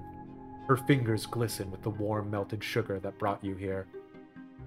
Grandfather advances again, his walking stick ready, but then he sees you huddling behind the armchair. Please don't hurt him, Sir Brante. This is all my fault. He tried to stop me. You can already see a bruise on Gloria's cheek. This is only the beginning of her punishment. Gloria was caught red-handed, unlike you. You can still avoid your punishment.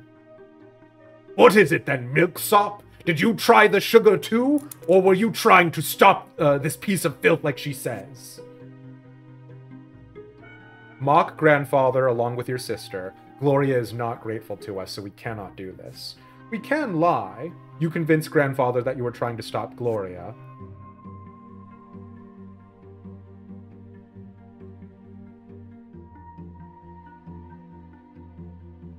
Trollop and milksop. Because drinking milk was seen back then as a thing of weakness, right? If you fed too long at your mother's teat, etc., etc.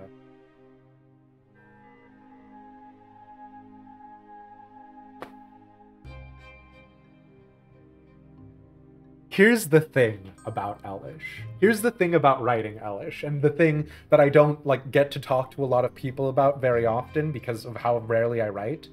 It is tiring writing a bad character. I have a lot of lines of separation between Elish and myself, in part to help avoid the blurring of in character and out of character, right? And so I genuinely do think Elish would probably lie.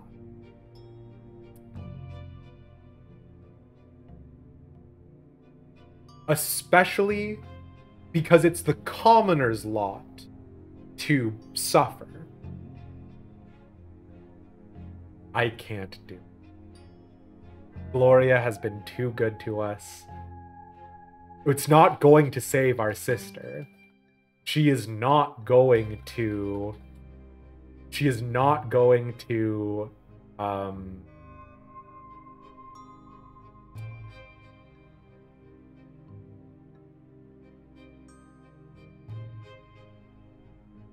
absolutely stick to character. You can't believe I wasted her sacrifice.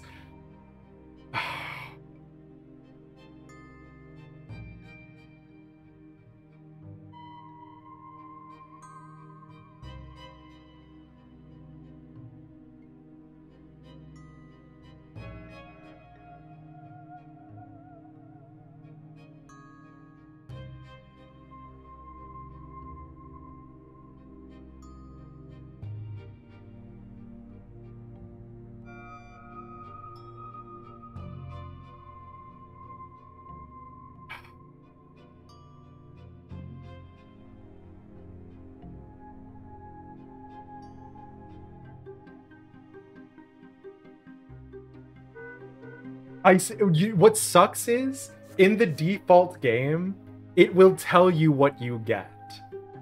We turned off knowing the consequences of our actions. One person suffers versus two people suffer. Alright, let me tell you. Alright, chat, let me tell you what's happening right now. 100% honestly, I'm trying to power game it. I want to know which one will give us more determination. Because if we can get to 4 determination, we can get the fencing lesson. And if we get the fencing lesson, maybe more stat-ups, right? I'm gonna be real with you lads, I'm just trying to power game it at this point.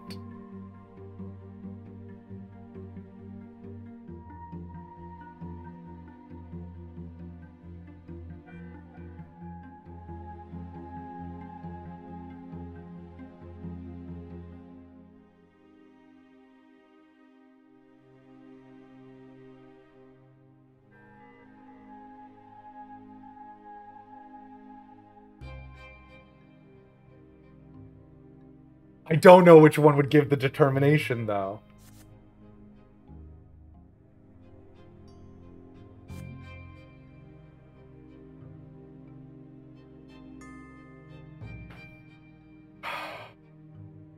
This sucks. Average 6 to 7-year-old European child power gamer. I mean, here's the thing. Gregor's killed us once already. Right? Like, Gregor has literally already killed us. We woke up in a crypt.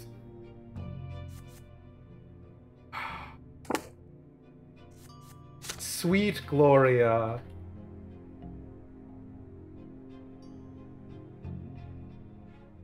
Sweet, sweet Gloria. Actually mocking him would probably be determination, right? Oh my god, absolutely. But your sister hates you. Our sister doesn't hate us. Our sister is indifferent. She has +1. So she could swing probably either way.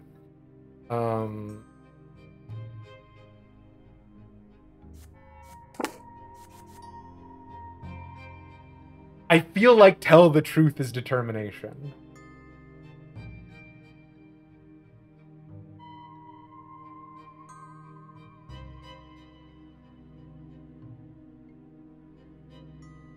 Is there... I know we purposefully turned off the consequences of our actions. Hold on.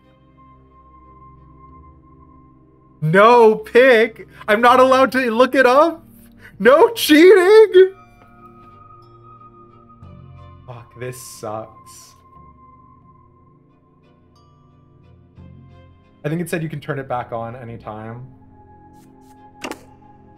Oh my god. We can. We did pick hard mode.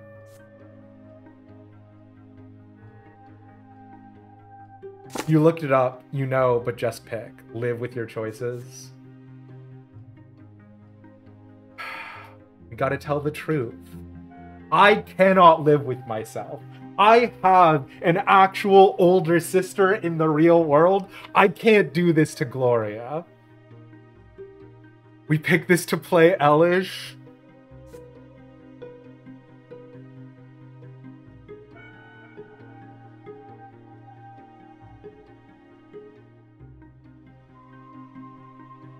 Oh, this sucks so much. I can't. I want you to know there have definitely been times where I've written a post in RP and I do this for so long. We're enemies with Gregor. This Elish has a sister that's been good to him. That's my thing, right? Like, my Elish is mainly an only child growing up. There is an illegitimate sister. I don't think I can do it. I think I tell the truth. Lads, I'm sorry. You've raised a compelling point. Can't do it. I just can't do it.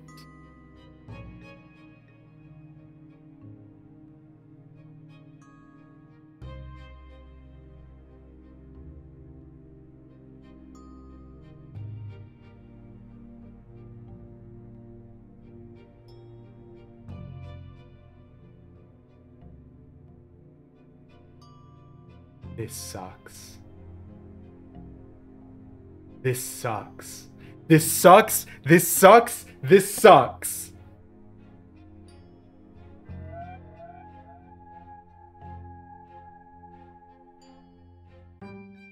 Tell the truth.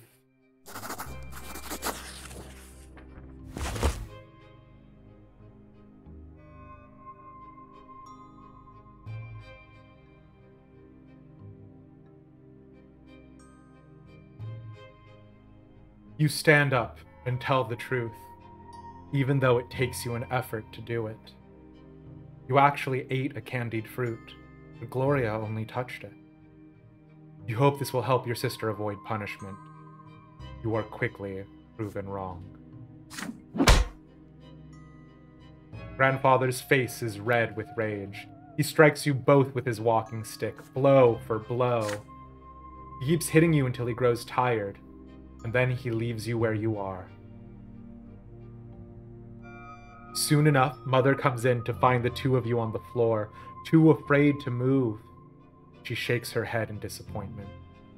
You are badly hurt and covered in bruises, yet she still forces you to kneel and recite the precepts on the lots and how important it is to follow them.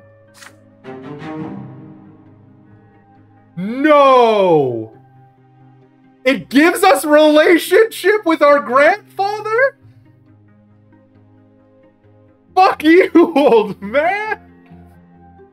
Then you stand before father and grandfather and swear never to take things that do not belong to you again! I hate you!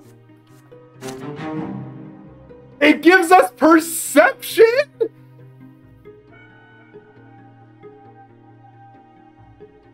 People's DM, you looked it up.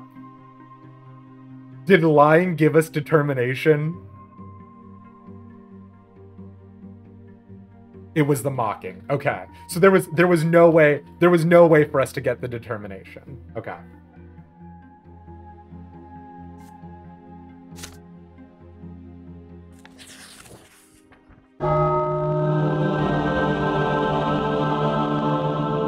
The sacrament.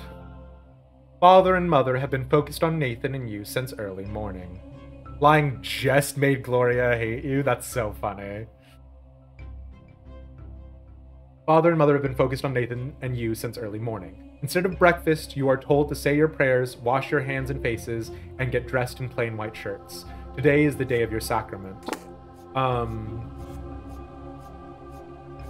I'm sad we missed the fencing lesson. But I will be honest, I'm pretty happy with where we got, right? Mother, I want to play in the yard. No playing today. You and Elish are big boys now. It is time for you both to have your first sacrament. No one can live without a lot. I don't want a lot. Be quiet and listen.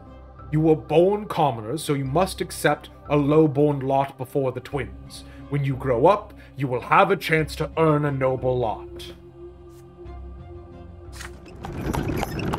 Father and mother take you to the carriage. Nathan is hungry. He starts whining. Grandfather is the last to get in the carriage. His eyes are on you and your brother, looking for every fault. Soon the carriage is moving along the streets of Anizote, slowly and solemnly. One more turn, and you see the colossal white building marked by two massive pillars. For the first time in your life, you are to enter the Church of the Twin Gods. You enter the gate and walk under the splendorous dome of the church.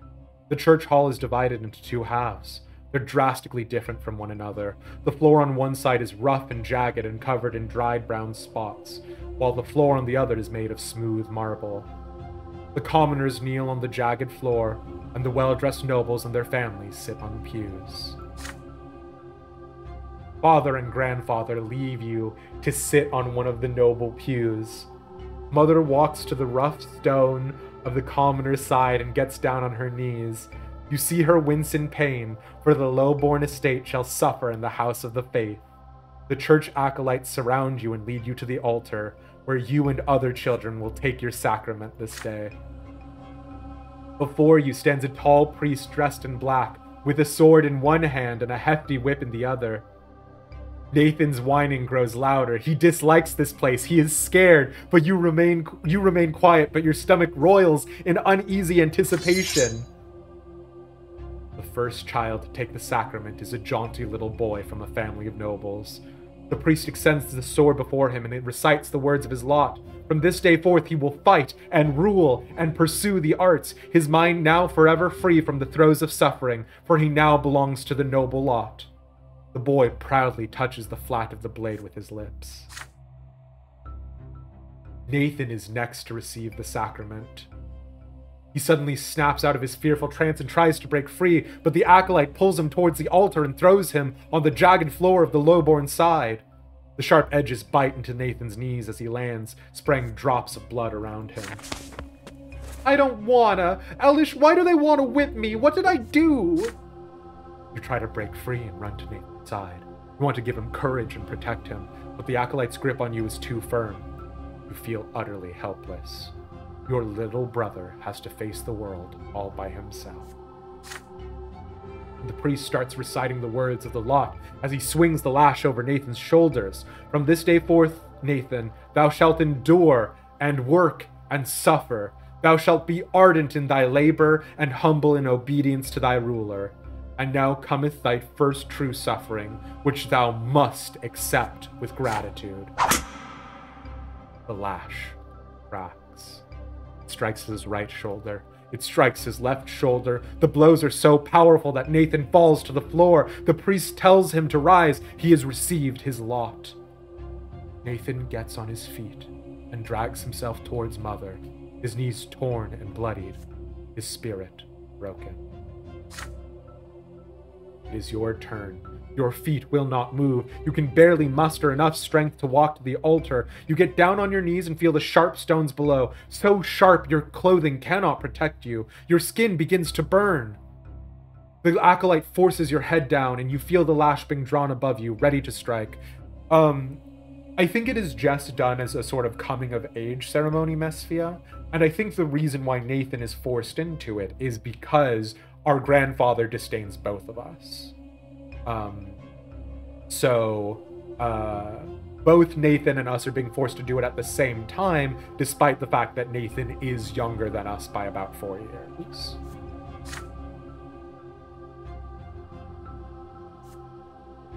Raise your head. We cannot do it. Accept our commoner's lot. Catch the lash. Kiss the sword.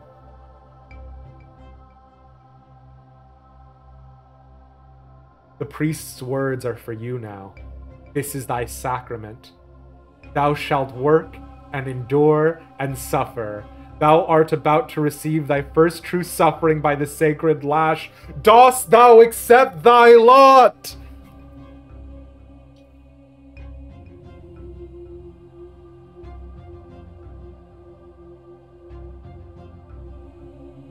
This is one of our destinies, right? Nobleman's sacrament. You challenge the sacred order and attempt to seize a noble lot. Would Elish do that? Our Elish would not. Our Elish would take his beatings.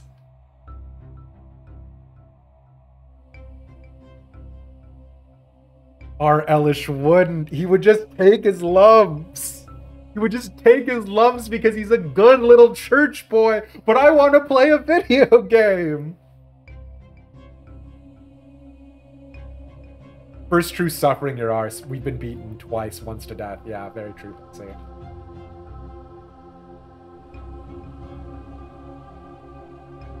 We gotta, right? This is literally the last choice. This is literally the last choice we can do for stream. We gotta kiss the sword.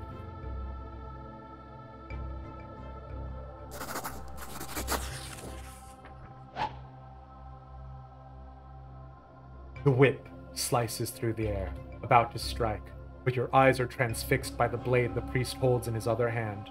You jump up and away. The lash misses you.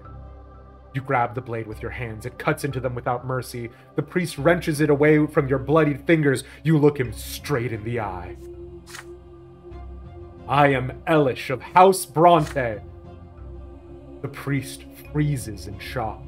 You seize this moment and pull the sword closer and kiss the smooth, cold blade. We're about to die again, lads.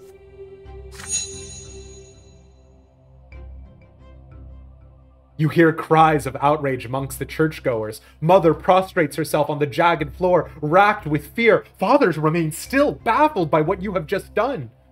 But grandfather looks at you intently. Fuck you, grandfather. I don't want your approval. But grandfather looks at you intently, as though truly seeing you for the first time. There is a semblance of respect in his gaze. You are forced back to the commoner's place at the altar. The acolytes seize you by the arms and legs and keep your face bent close to the jagged, bloody, jagged stones of the floor. The lash strikes your right shoulder, then your left shoulder. Then you are told to rise. You are a commoner.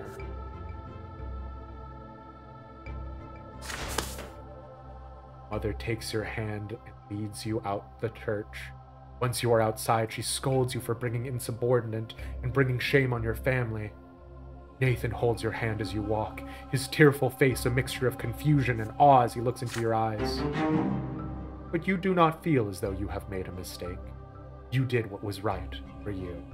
God, I don't want my grandfather to approve of me. This is the opposite of what I want.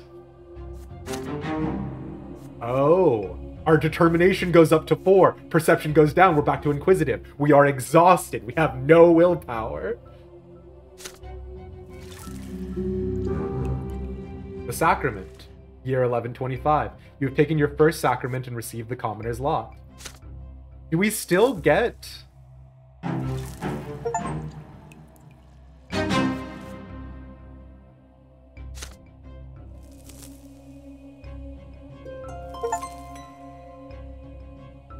No! Childhood's end! No! I wanted the fencing lesson! Surprise trigger for fencing lesson? God, I wish. The mark left on you by the sacrament takes a long, long time to heal. Mother says it is a reminder of your lot. Suffering and sufferance, pain and patience. Gloria shows you the mark of the lash on her shoulder one day. It will never disappear. You are a commoner now. This is the lot you were born into. But Father keeps telling you to study hard, so you may yet earn a different lot and become noble of the mantle. You recall the past with warm sadness, when Stefan still lived with you, or when he wrote to you for a time shortly after he left. Now he thinks it beneath him to write to the commoners in his family. Mother didn't lock herself in the bedroom as often back then. This changed shortly before Nathan was born. But more importantly, you missed the time before the terrifying figure of your grandfather was constantly over you. You learned the true power of the lot only after the head of family's arrival. In grandfather's eyes, no commoner deserves to be treated with kindness. Is this just him, or is it the way of the entire world? The very thought makes you queasy. You are older now, and what's more, you are an older brother now. You've learned how to care about someone else, how to teach, protect. Soon you will be a small boy no longer. As the days pass, play gradually gives way to laborious study. Now your choices will decide your place in the bizarre and ruthless world of adulthood. Your childhood years are over. My fencing lesson! Alright, lads. Well, it's been real and it's been fun, but unfortunately, we're gonna have to call it here. It do be that way sometimes, Sabata. We have done a couple of things, but play this more next week? We'll see. I jokingly called Fridays for me Fridays because it was me not caring about the algorithm. I do genuinely believe that Final Fantasy might have perhaps had a little bit more staying power, but I'm having a good time. I'm glad you guys are having a good time. And yeah, I will catch you all around. Thank you all so much for being here and for hanging out. Let's see who's streaming right now.